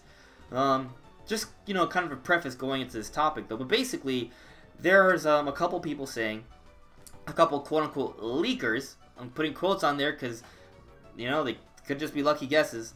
They're saying that Minecraft is going to be in the game to some extent, one of which is saying that it's going to be Minecraft Steve himself as a playable character in the roster. So, Brandon, before we break down some of the details of this, what are your instant thoughts about the idea of Minecraft Steve being in the game? Oh, well, I actually released a video today. I saw that. I didn't get a chance to watch it, though. 5 reasons why I don't think that Steve deserves to be in Smash Brothers, but I kind of focused more on why I didn't think he should be in, rather than whether he will or will not be in. So I think I should probably go more into depth where I think if he will or will not be in. Because I don't really think I've talked about that much at all into any capacity in my content. So I think, even though I don't want him in, I think he has a chance to get in.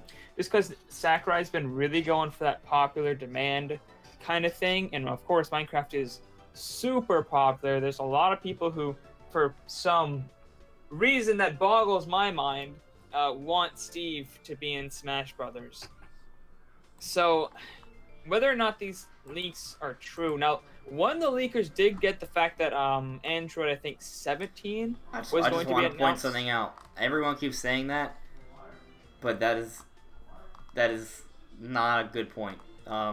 It's not your fault because everyone keeps saying that. Right. But all of the DLC fighters were data mined months ago. Oh. All of them. I've known about Android 17 since basically Dragon Ball FighterZ came out. So everyone's saying that, oh, he got Android 17, he must know something. I could have told you Android 17 was going to be in Dragon Ball FighterZ since the game came out. So I don't know why everyone's just forgotten that the entire roster was data mined. I can pull up several pieces of proof for it. Like that is not one. However, there was something else he did. He supposedly, I forget the name of it. There's this fighting game that came out, and it was like a sequel to a fighting game that hasn't come out in like 10 years. He predicted that would be revealed, and that became true. So that part, it's like some sort of samurai fighter game. I don't know the whole name of it. I've never played it before. That he got right.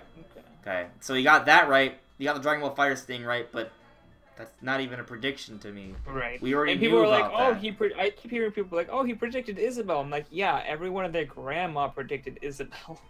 Yes, everyone and their grandma predicted Isabelle as well. So that's the thing, man. Like he got one prediction that's crazy. Another prediction was a data mine that everyone already knew about. It was already basically confirmed because all the other DLC fighters we have seen up to this point are the case. So the only Yeah, he got one thing that was pretty hard to get. That it may be true. He may be a leaker. He may be a leaker. I'm not saying he isn't, but he's only gotten one prediction that was crazy. One. Gotcha. One. Yeah, that okay. So he's a little bit of kind of proof or credence to him, but like, I was thinking, you know, being misled by the Android 17 thing, I was thinking like it was like, oh, you got like some crazy stuff, but no. Okay, it really pisses me off that no one is chance. pointing that out. For the record. Yeah, that like I literally never heard that until now. So I'll show you a video later on. be- Like this is a thing for months. Yeah, people should be getting on that, spreading that news around, because Yeah. that's ridiculous. Maybe that's another video I'm working on. I Everyone is debunk. saying like that he got that. Everyone's like, oh, we call it Android 17, so like that's ridiculous. Yeah. So alright, for me, I think it's chance, but it's not super high. I think there's probably a 30 to 40% chance he could get in, just 'cause he's so popular. But like, I just don't think he needs to be. There's no real reason, as I pointed out in my video, that he needs to be in the game. Right. Well, so my perspective on it is, one, I personally do not want Minecraft Steve in the game. No. But I also don't care. Like, Right. there have been weird characters introduced in Smash Bros. Before. Duck Hunt. Wii Fit Trainer. Wii Fit Trainer. When Wii Fit Trainer was Duck first showing Hunter- off. Duck Hunt was strange, but But there's at least a history with Nintendo. Right? Yeah, like that was one of the biggest NES games. Wii Fit Trainer, though, I thought that was stupid. Why? As hell. I is thought it was Wii so Fit stupid. Trainer the game? But you know what? I don't care now. I think it's No, I don't care. it's actually kind of a fun character to play as. So if Minecraft Steve is real, hey, you know what? They probably end up being a fun character to play as. Probably will be. And I do think Minecraft is incredibly popular, and so it does kind of deserve some mention. But I feel like as a character, It doesn't need to be a character. if like I said, if they do it, cool. But Right. like it could be kind of like a Monster Hunter situation where we're getting Monster Hunter representation in Smash Brothers, but not as a character. And why is that? Yeah. Because the Monster Hunter series doesn't have a character that stands out as himself. It's more about the game, the enemy, the monsters, right? Minecraft is about the world and the building. So why represent it with a character when it'd be better to represent it with maybe a stage and items and things like that? So, you know, I feel like it's more likely that if we get Minecraft representation, the focus will be more on a stage or items or assist trophies rather than a character. But again, heck, if Sakurai has this idea for a character and he thinks he can make Minecraft Steve a really fun character, then by all means, go for it. But I'm just saying, just like Monster Hunter, the game doesn't focus on the character. It focuses on the game world and the enemies and such. So I just don't see Minecraft Steve being the most likely thing. But also, Sakurai has made weird decisions before, right? Sakurai's crazy. Right, Man. You right. can't predict that guy. Yeah. So I agree. That's exactly what I think. I think they should come out with them. If they're gonna do Minecraft stuff, they should do like a stage, maybe an assist trophy or an item. Like that's good. Like it's fine. There's no real reason to put anything else. But as people point out, like Pac-Man's another one. Like Pac-Man doesn't need to be a character in Smash. But Pac-Man is a character in Smash. Yeah, Pac-Man's a character in Smash, but he doesn't need to be there. Like he kind of fits the same bill, except he has a bigger gaming history in general. I think they did a pretty good job with Pac-Man, actually. No, Pac-Man I'm not was saying great, he's a bad character. I'm saying he just kind of is like he has no personality. He just eats circles and dodges ghosts. Yeah. So, I mean, he does have like games though now. I don't know how his newer games work. Maybe he has personality in those, because he has like a bunch of different games other than the original Pac-Man. So maybe that's a little less valid now. But I don't know. Have you played those? Pac-Man? Of course Yeah. I played Pac-Man. Not the original, like the adventure style Pac-Man game. The 3D ones? Yeah, No. yeah. No. So that's why I'm thinking like No. maybe. I've heard good things. I about played like Pac-Man. the you know, like the different modern Pac-Man games that are just using the same style but just mixing it up. But I haven't played like the 3D Pac-Man games. I think I remember reading about them. I never got around to playing them. They're just yeah. That's not why Pac-Man's Pac-Man. So Right. Yeah, but so let's kind of further go down this rumor though, right? So there's another part of it that's kind of weird. So Verjaben, according to the leaker community, he is the leaker of choice, right? He's the one that's one out above all other leakers. So he came and said, it's like, oh yeah, I've been communicating. We've actually spoke privately with the guy, the one with that said Dragon Ball fight that said Android 17 would be in there, and somehow got a lot of credit for that, even though everyone already knew about that. They apparently communicated with each other, and they said, yeah, we've seen similar things. And so here's the thing: whenever you like read these leakers, they have these very verbose like explanations, very subtle, and it's almost like they're saying it in a way where like, oh, he doesn't say Minecraft Stevie's in the game. He said, oh, I've heard similar things. He's heard different things, but some of what we're saying is meets in the middle. I feel like he's just covering his ground. So this is the point I'm trying to make. I'm saying that Verjaben also is not a real leaker. Maybe he had one source somewhere, but like I think he's just made some safe predictions. He's gotten some lucky shots, but and that's it. He's backtracked on some of the things he said. He's here actually there was an article I was reading, and basically it just highlighted how spotty Verjaben leaks actually have been. So the point I'm trying to make, guys, is that all these leakers do not have a 100% clean record. None of them do. And it's not like 90% true. It's like 58% at best. At best. And it's not even that like that you. There's the other weird thing is like you can have a legit leaker who got a source, and then him not be right later. Like you could have he could be an actual legit leaker and get a source on something, but not have a source on other things. And then just keep guessing because he had a leak. He had a source once, so he wants to get you to believe he has sources for everything else too. So it's like there's so many like unknowns of what like it's crazy. It's like you can never believe, even if somebody is a legit leaker, you can't believe that their next prediction is gonna be real either, because they might not have a source on that particular portion of the game. Okay, so his initial leak apparently. When Smash Ultimate was revealed, he said that the third-party characters in this game would be Sonic, Tails, Bayonetta, Mega Man, Zero, Phoenix Wright, Snake, Cloud, and Noctis. He then later on came and disavowed it. So his very first leak, while he has gotten some things right, first of all, he didn't mention Simon Bellman at all, right? Noctis is not confirmed. Phoenix Wright is not confirmed. Zero is not confirmed. So Tails is not confirmed. So these are characters that are not been confirmed, but his initial thing. He said he's disavowed this though. So apparently this was just bullshit from him. But I'm just saying his very first leak was complete garbage. So already why the first thing that he's notable for is a lie or not true. Why should you be trusting this person?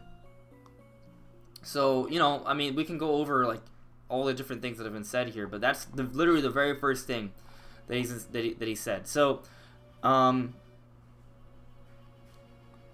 thing, 5 days later he said that Ridley would be playable, and that the game, while still a sequel, would 5 days later he said that Ridley would be playable, and that the game, while still a sequel, would reuse assets from Smash 4. Also, not actually true. Not really. They said they built the game ground up. That's confirmed information. So, that's already a sketchy point right there. He said it was a port, like enhanced. He didn't say it was a port. He said it was a sequel that reuses assets. Every Smash game uses some assets to an extent, but the fact that he made this a sticking point, I feel like he was just bandwagoning on what Emily Rogers said about Smash. What she said, someone who actually has sources was talking about Smash Brothers, and she was wrong about that, for the record, because Smash, as we have seen, is clearly a brand new game with more new content and features and ideas and almost every Smash game in the past, and it's been confirmed to have been built ground up. So it's not that they don't look back and sort of stand on the shoulders from previous games and build upon it, but this game's also been built ground up. It's a brand new game. It's not reusing assets in the way it's described here. So, I'm not going to go over every single little thing. Yeah, he apparently predicted Simon Belmont, but there were other people who predicted Simon Belmont before him. For example, Stealth on Twitter. Check him out. So, I'm just saying, he's not saying anything groundbreaking, man. Everyone's talking about all these different characters. you know? So that's not trustworthy to me. Just saying. I don't buy it. So when one inconsistent leaker comes to another who has only made one actual legitimate prediction that came true, because like I said, the Android 17 has been known for months, right? So I just take it with a grain of salt. Not even a grain of salt. I just barely trust it. The only reason it's really gaining fire is because a whole bunch of people just believed it, just because. So yeah, I don't really buy it at all. Not really. Yeah, I honestly think Minecraft would be better represented by a stage or an item. Does not need to be a character at all. Like, there's just no point in really having him as a character. Their moveset, honestly, they might be able to come up with something crazy, but thinking about everything he has, like Steve has access to, it would be pretty just generic. Like, okay, he has a sword. Okay, he has a bow. He has a shield. He has armor. He's got a pickaxe, fishing rod. I mean, they could maybe do something crazy with the pickaxe and the fishing rod, maybe something like that. I don't know. Like, they'd have to really stretch to get something interesting for him, which I guess they've done for characters in the past, but it's not like this is a character that just like, oh my gosh, the moveset just. Well, I mean, Sakurai's been really creative before, but it's a weird character. It's a third-party character, but it's a very popular franchise. And Nintendo and Microsoft relationship is very strong right now. But he's been more creative for characters that like have more reason to be there, like Villager and Pac-Man. Like, he hasn't really been like. There's no reason to get creative with a character that doesn't really even need to be there, like Steve. Yeah. So I mean, here's the thing. Like, if we get Minecraft Steve and we don't get Banjo and Kazooie, right? So because the thing is, we get Minecraft Steve. Guess what? We literally have a Microsoft representative in Smash Brothers. Nintendo and Microsoft are direct competitors. So if we get Minecraft Steve in the game, that benefits Microsoft, right? So, like I said, their relationship is very strong right now, and I think there's a possibility we could get a Microsoft representative. But if it's Minecraft Steve and we don't get Banjo and Kazooie, I will be kind of a slap in the face in the world for a big portion of Smash and Nintendo fans. The thing is how Sakurai would know this too. He knows. Like, right. Banjo-Kazooie is a popular character in the polls. Now, I'm not saying Banjo-Kazooie has to get into the game. I recently made a video arguing that he could make it into the game. I would love him to be in the game. I feel like it makes a lot of sense. But, you know, there's licensing issues and such, so I understand if he doesn't make it into the game. I'm just saying that if we get Minecraft Steve and not Banjo-Kazooie, that would hurt. It would sting a little bit. But could we get both? Now there, I'd be like, okay, fine. I don't even care. Okay, yeah, there you go, man. Get both. That's cool. But like you, Brandon, I feel like, from my personal understanding of the direction they're taking Smash Brothers, right, the artistic standpoint, not basing my beliefs off rumors, which I feel like we've talked in detail and sort of shown enough evidence to suggest that it's not super credible. I would say that maybe we get a Minecraft stage. I could see that happening, right? Maybe an assist trophy. I think they could have a cool Minecraft stage. There's things about the world of Minecraft itself that could make for an interesting stage. Well, having a whole destructible environment in Smash Bros. Would be really cool, actually. We don't have a full-on destructible environment in Smash Brothers, right? We don't. Like, imagine if there were several, like, NPCs in the Minecraft stage just building, and it's destructible at the same time. So when you destroy it, someone else comes and tries to build it up, right? But you have to balance around it. So that would be a really cool idea. That would be a unique stage and be really fun. And I feel like that would be way more representative of Minecraft than just Minecraft Steve with a pickaxe or a sword, right? The nothing of an avatar that is your player character. Yeah. What do you guys think? Let me see what you guys in the chat think. Tingle. Please, God. Don't give us Tingle. Tingle should stay in assist trophy. Yes. Samus, we totally need Banjo-Kazooie. Yeah, boy. And Bomberman is just a trophy. That's another point to make. Yeah. Bomberman is an assist trophy, but if Minecraft Steve makes it in, I feel like Bomberman has more history and is more of an icon. There's so many characters like that. That's the problem for me with Minecraft. Like, I don't care if he gets in the game. That's fine. There's just the problem is there's so many other characters that deserve that spot instead of him. I don't want they're wasting their time making Steve from Minecraft a character. Right, They can be but making I do want to point out. I feel like we are on a slippery slope, though. It's hard. We could easily get caught into this though, because we could say, oh, this character deserves it more than that one, right? So, for example, right, I love Xenoblade X, but I love Xenoblade 2, Xenoblade Chronicles 2 even. I'm not going to say more, but I love the characters in Xenoblade Chronicles 2 more, right? I feel like they deserve to be in Smash way more than the characters in Xenoblade X, because the game wasn't about the characters, it was about the exploration in the open world, not about the characters. Xenoblade 2 is about the characters and the story. So, I'm just saying, like, if we get Elma and we never hear about Rex and Pyre making it into Super Smash Bros. Ultimate, I would be a little upset, right? And then I would say, I could start saying, why should Elma get in when Rex and Pyre definitely deserve to get in? Like, that's a slippery slope, because, you know, there are design decisions that are made by Sakurai, and sometimes he's going to put in a character that isn't necessarily the most popular character, but that's, like, his vision, right? Because he's the head here. Like, this is his vision, and it's his game that he's making, right? And he has a team helping him out. So, like, I don't think we have to agree with his vision, though. No, we don't have to agree with his vision, but that's true. But I'm just saying that what he wants is what's going to happen for the most part, right? So yeah, I'm not like, but I mean, the thing about like what character deserves, that's more of an opinion. That's more of like what I want. I mean, some of it's not an opinion. Like, there's some facts, like you can back it up with facts, but most like there's also an opinion part of it. So I mean, I mean, if you don't agree with his vision, then you don't agree with his vision. But what's gonna happen? It's gonna happen. So, right. So, all you can really argue is what you want. You can't just be like, "But Sakurai, man, I need this character." Like, it's not gonna do much. Yeah. I think I have I made a video on it last week. So, but I kind of, my feelings on it have kind of specified a little bit more. I actually think we're going to get at least 7 to 9 more Smash characters. Yep. Okay. Yep. You want to know why? Why?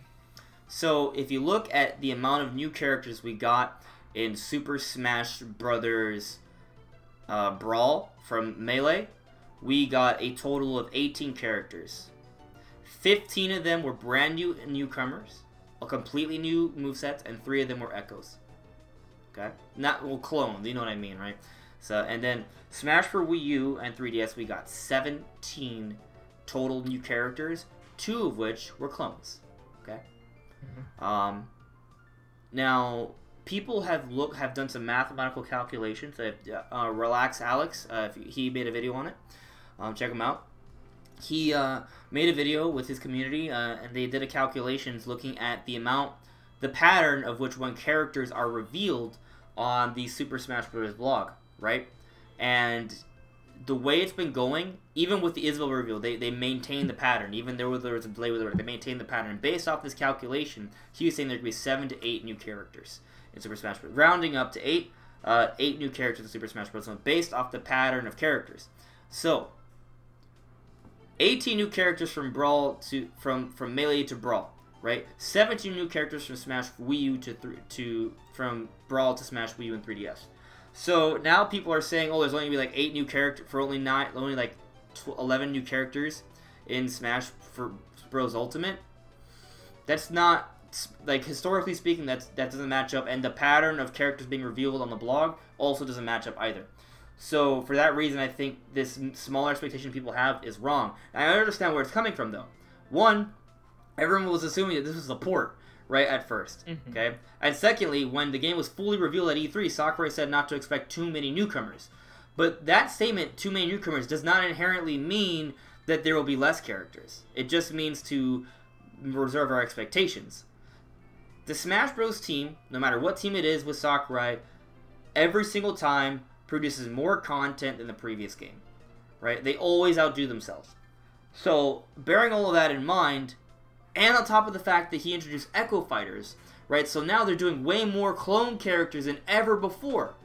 And clone characters take way less work than a full-on new character. Way less work. I'm not saying they don't take work, because they do, because there's animations and design, they still have to play test and such, but they take way less work.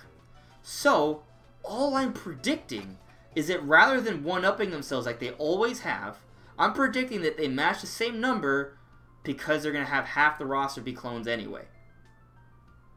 And there's, based off the way characters are being revealed in the Smash Dojo, the Smash blog, there's going to be close to 9 new characters. There's 8 based off the pattern from by actual mathematical calculations. So I'm predicting at least 7 to 9 new characters for Super Smash Bros. Ultimate from this point. Right. Yep. Have I convinced you? A lot of that confused me. So let me explain it one more time. Okay, Smash Bros. Brawl to Wii U. No, Melee to Brawl. We got 18 new characters. Can you hear me? Smart switch on. Yeah. Okay. Turn my IQ switch on. Okay. From Melee to Brawl, we got 18 new characters. Okay. Only 3 of them were clone characters. From Brawl to Wii U 3DS, we got 17 new characters. 2 of them were clone characters. Okay? Gotcha. Now, for Smash Ultimate, right, what we've seen on the actual blog, people have gone ahead and done a mathematical calculation of the pattern of actual character reveals on the blog, or character, little videos and such. That calculation suggests that there will be about 8 more characters shown than once everything is said and done by the time Smash Ultimate comes out. So the calculation is like, it's looking at it's just counting the pattern of actual characters that have been shown off on the blog, actual fighters that have been shown off on the blog, and how many times those are updated. Because there's only so many updates they can make because they update daily, right? There's only so many updates they can make by the time the game comes out. So it's like how many fighters announced between how many updates? Right. It's including filling up the the remaining roster, but also taking into account that based off the pattern, there's going to be at least 8 more Smash characters shown off based off the pattern. So based off that pattern, based off the historical history of 18 new characters from Melee to Brawl, and then 17 from Brawl to Wii U 3DS, I think there's a historical precedent to suggest that we should expect a similar number. Because, already we're seeing a pattern suggesting that now with Smash Ultimate, we get 8 more characters, which would mean 17 total new characters if we get 8 more characters, right? And there's a history of getting 17 or 18 characters every Smash game since from the transition from Melee to Brawl, I mean. Right. And then half the roster is going to be Echo Fighters this time around, which is easier to do than full-on new characters. I think there's probably going to be...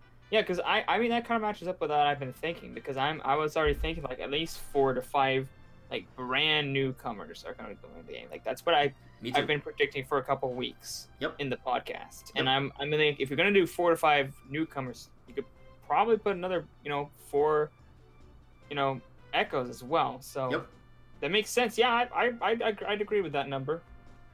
Yep. And part of me is just dreaming that Sakura is going to completely blow us out of the water and introduce like 2 or 3 more characters even above that. But that's just the dreaming, right? Yeah, based off the information we have, it suggests that we will be getting 8 or 9 more characters for Smash Bros. Ultimate. Right. Yeah.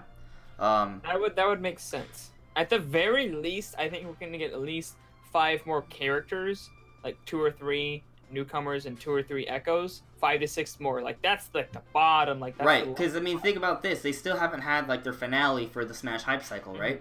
And we had a direct with King Kid. They had 5 characters.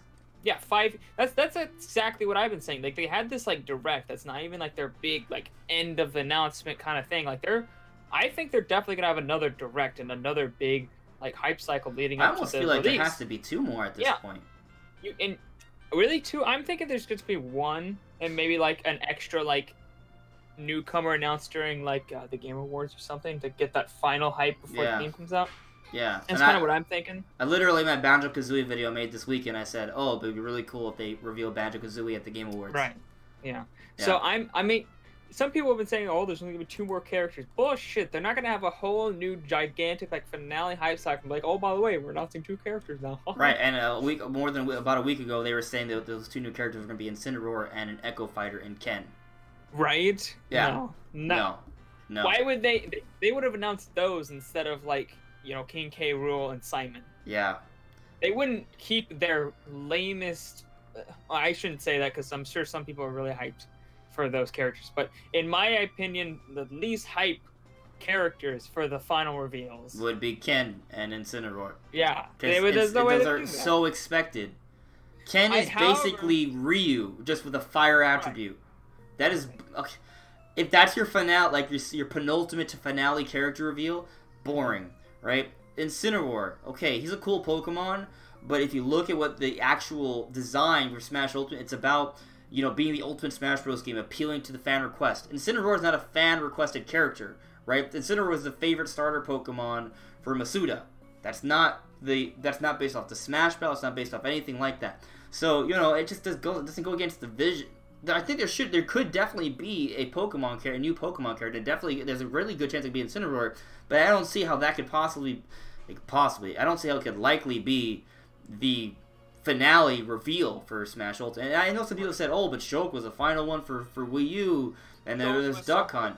But those are full-on new characters for franchises making into the game. Yeah.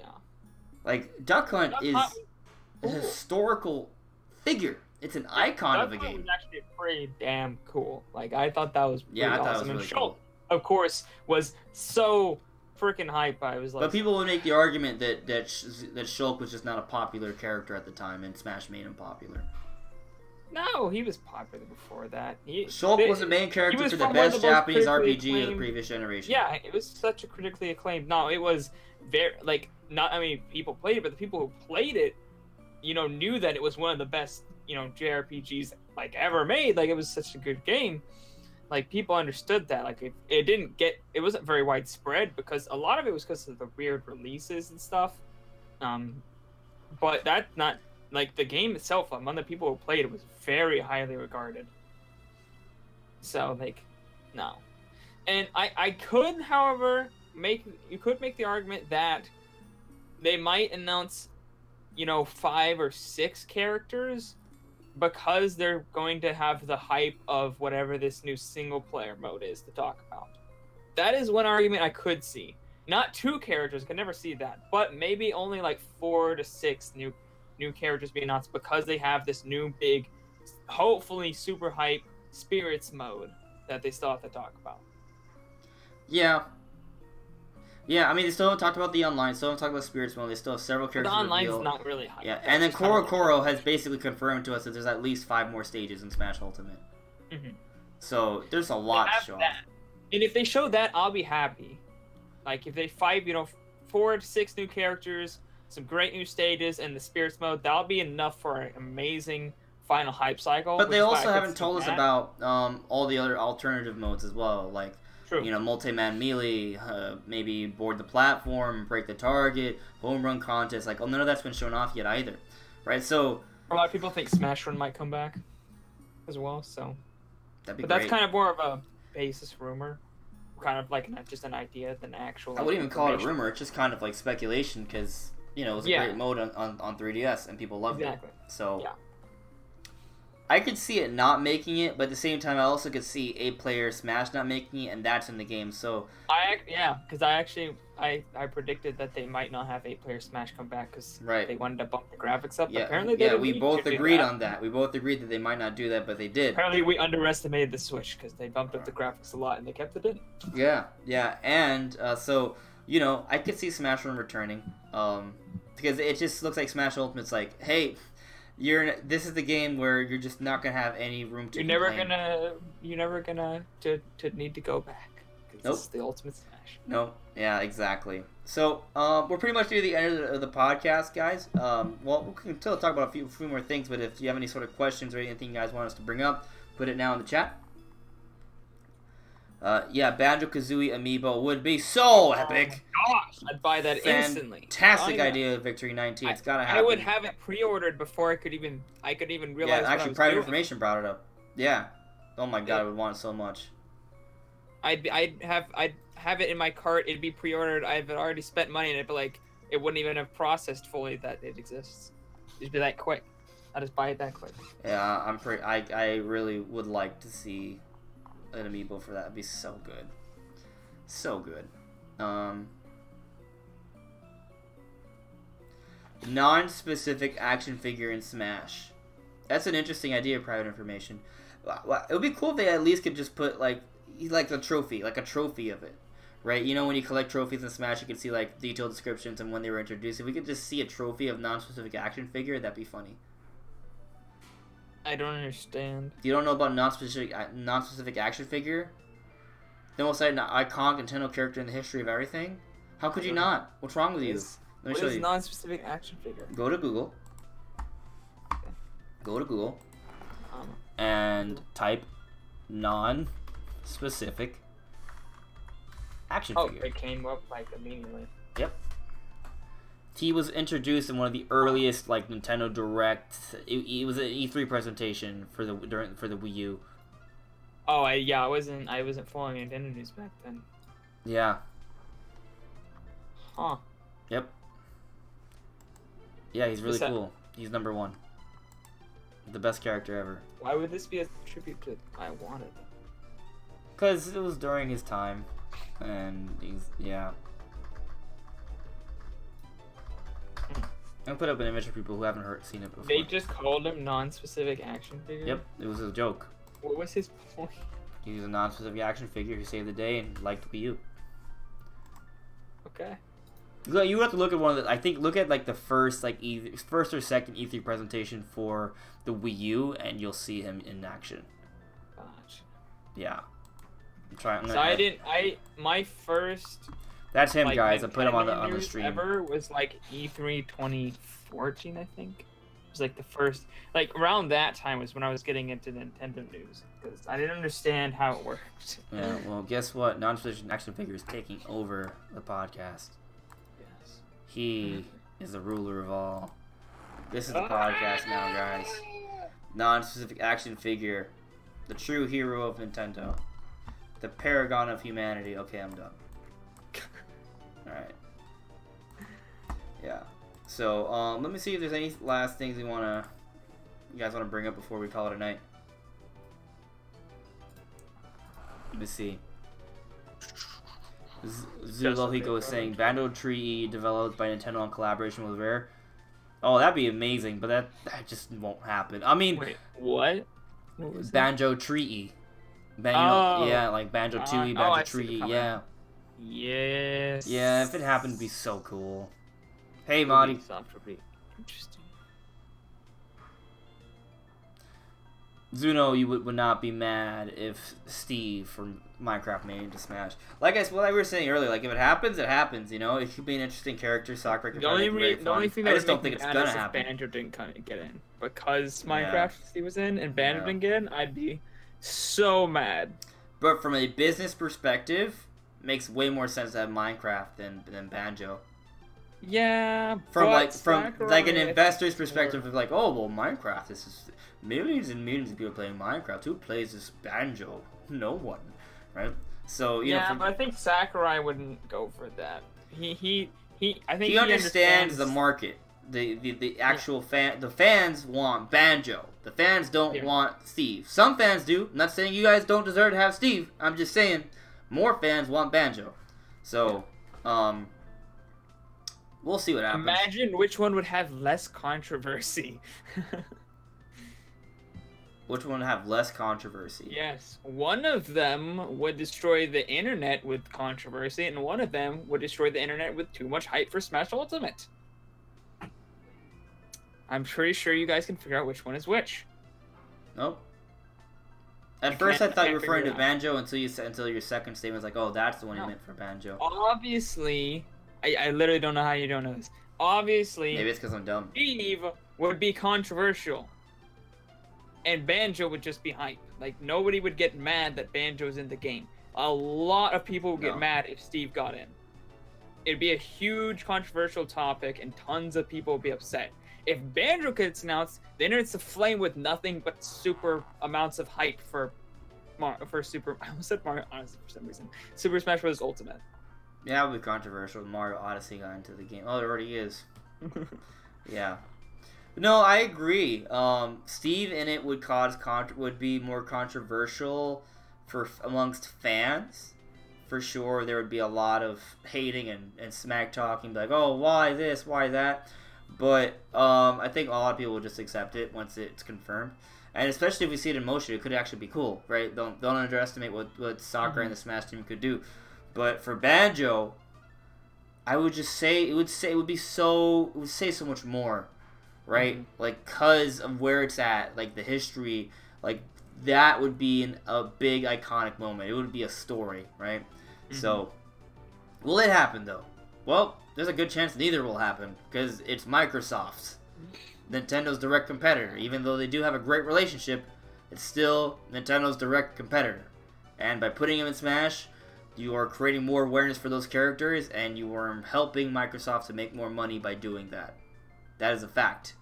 So, we'll see. We'll definitely see. Just why I would never see Master Chief in Smash. No, never. Never.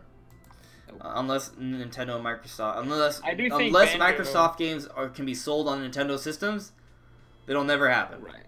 Yeah. I do think Banjo has a much better chance though, just because they're not. If Microsoft was making new Banjo games, then I'd be like, oh, he doesn't have a very good chance. But since Microsoft doesn't really have, they're not even hardly selling it or advertising the fact that they're selling it or barely at all. Then like nobody is gonna be like, oh, I'm gonna go, like, not, well, some people might, but barely anyone would go buy an Xbox One to play Banjo on it. Like, it's not something that would sell the Xbox One a ton.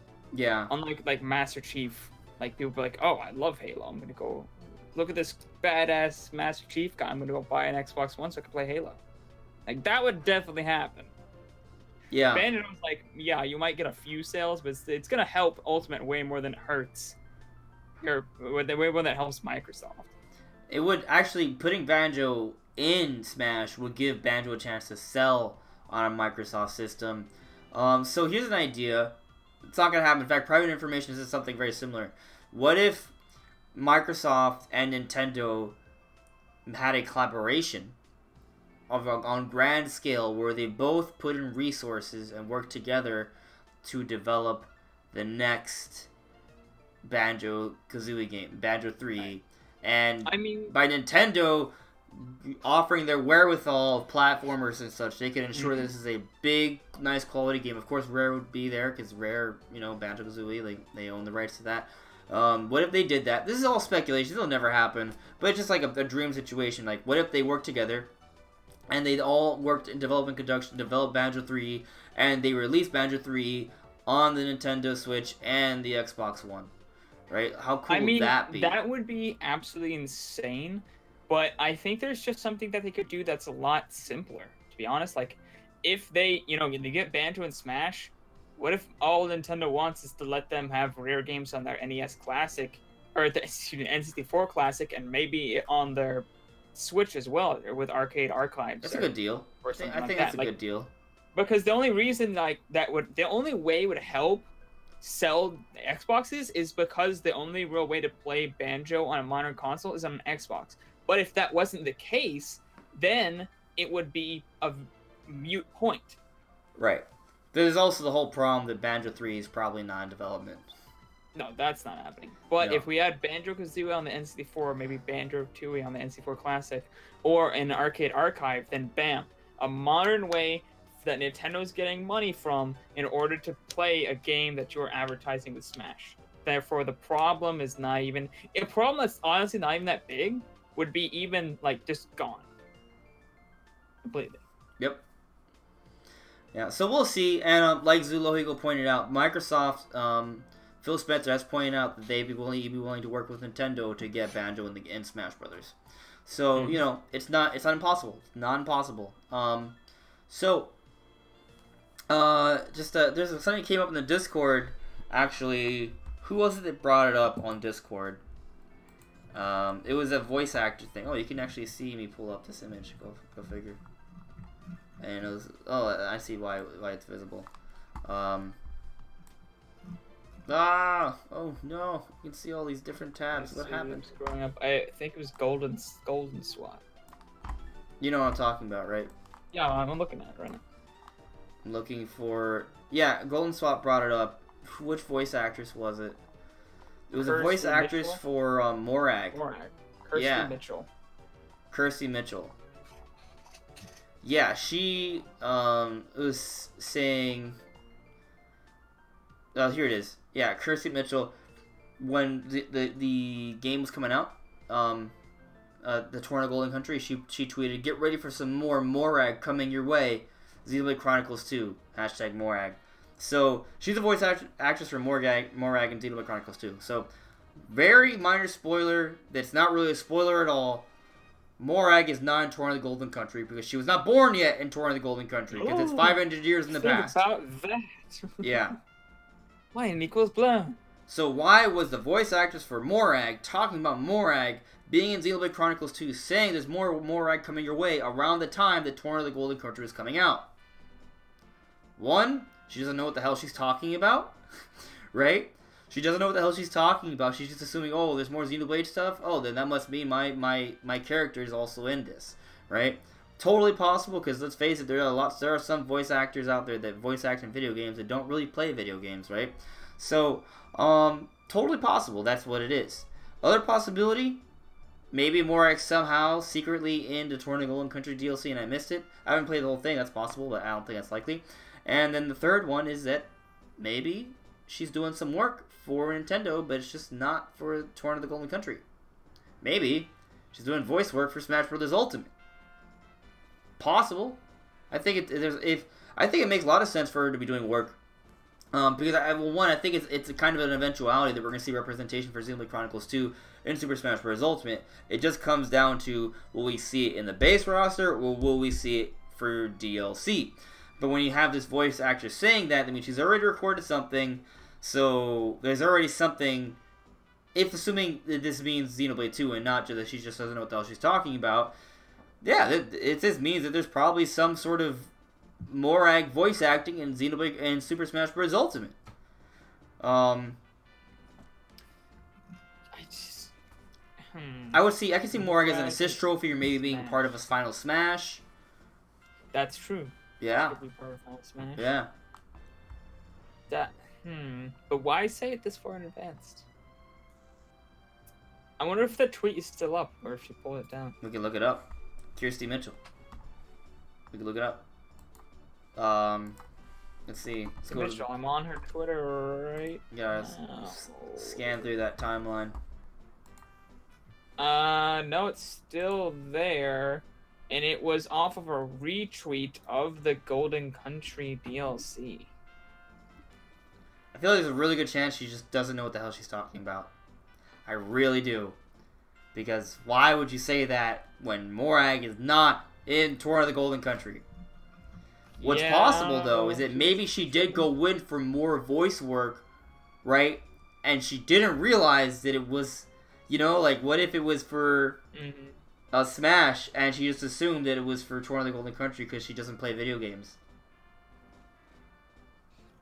That's very, very possible. I've heard of things, strange things happening with voice actors that not knowing what they're talking about for games which is so weird. Like, you think they would pay attention enough when they're recording voice lines that they would be like, oh, what's this actually for? But no, some people just don't. It's weird.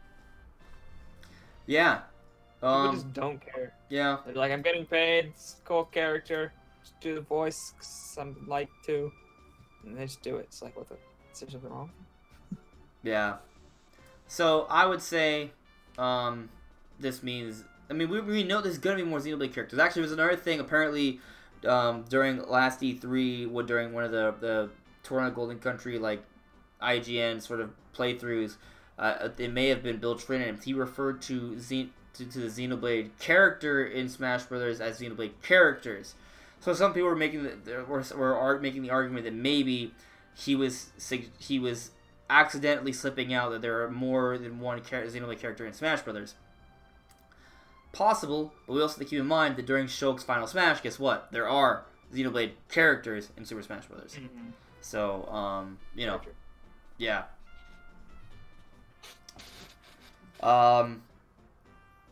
What do you think? Do you think this voice actress thing is potentially leaking? Is Xenoblade 2 content in Smash Brothers or no?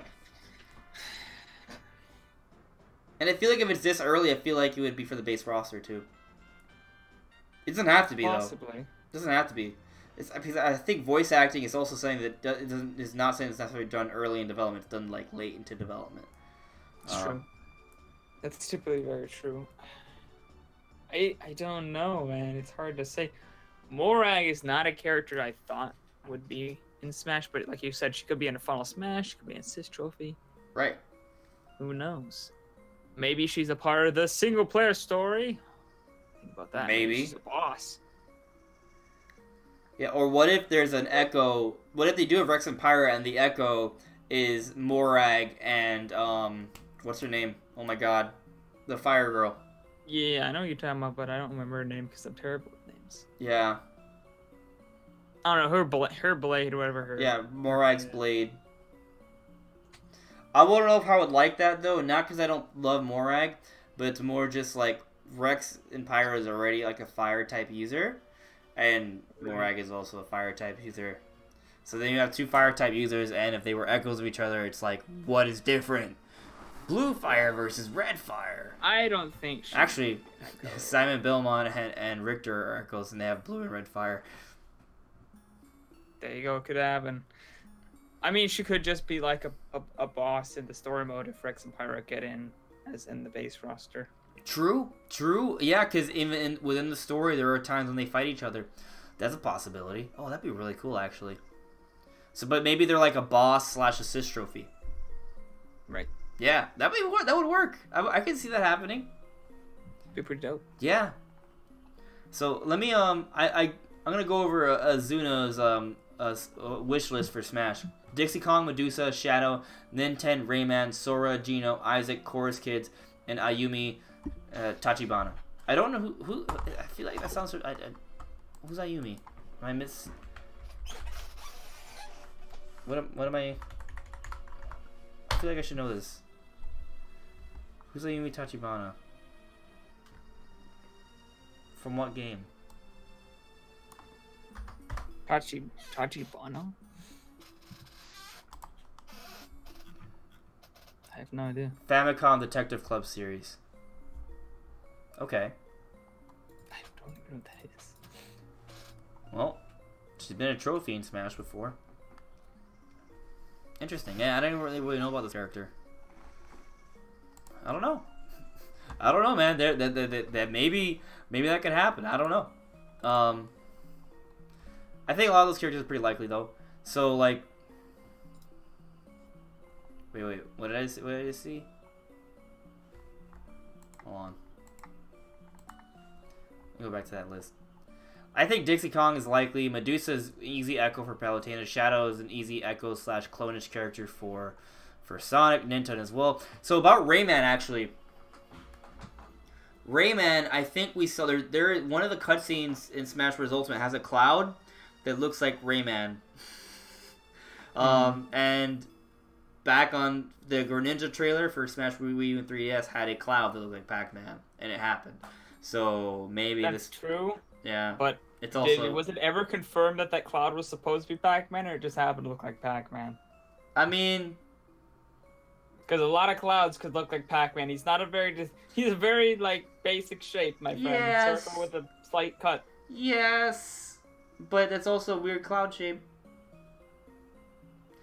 I'm not saying it's 100%, but I'm saying that it's one of those subtle clues that Sakurai likes to put into things. So, true. You know, I'm just wondering whether or not we've heard any official confirmation whether or not like that. Oh, if Sakurai's like, oh, yep, I teased that. No, I don't think he would. If he did, let me know, guys.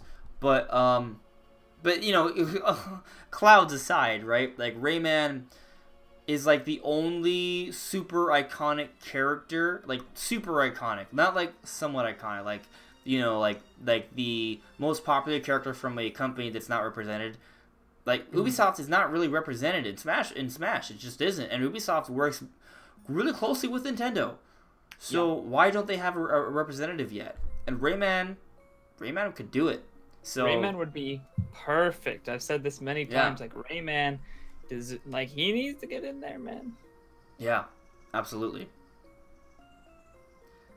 Oh my God! Now we're talking about Bowsette. No. Oh, Waluigi yet? No. Waluigi yet, and that's the most horrible abomination I've ever heard. Well, how else will Waluigi get into Smash? Waluigi yet. I do not want to see what a Waluigi yet fan art would look like. Yeah, I don't want to, but because he said it, it's gonna happen. Jeez. Don't do it. Just don't. Just stop. Yeah. What's really twisted about Bowsette is that Bowsette is Bowser. Like Peachette is Toad, right? It's the whole premise of the Super Mario Deluxe. Like the only change it has is that you can transform into Peachette with the little pink little tiara or whatever, and so you know the whole premise is that Bowser steals that tiara and it's like a Peach Bowser fusion, but the base is still Bowser. It's kind of weird, but it looks more like Peach with spikes and stuff. So it's just weird fan things going on Twitter, guys. If you really want to see it, just I mean, it's like, how do you not see it? Like, it's everywhere. It's everywhere. It's scary. And then last week, it was all about Toad. And you know what? No. Yeah. So, it's just weird. I don't want to bring that up. It was terrible. My boy Toad. How dare. Wait. So, Alexander Christopher saying that Ayumi was a planned fighter in Melee. Really? Interesting. Let me see if there's any. If a quick Google search will bring that up for me. Ayumi planned for Melee. Why though? Is any characters almost in Smash? There's a trophy in Melee. Well, it looks like there's some information on that. I'll have to look into it later because you know we're in the middle of a podcast. People have actually heard of it. Is this like a popular game in Japan or something? It only came out on the Famicom, I think. So.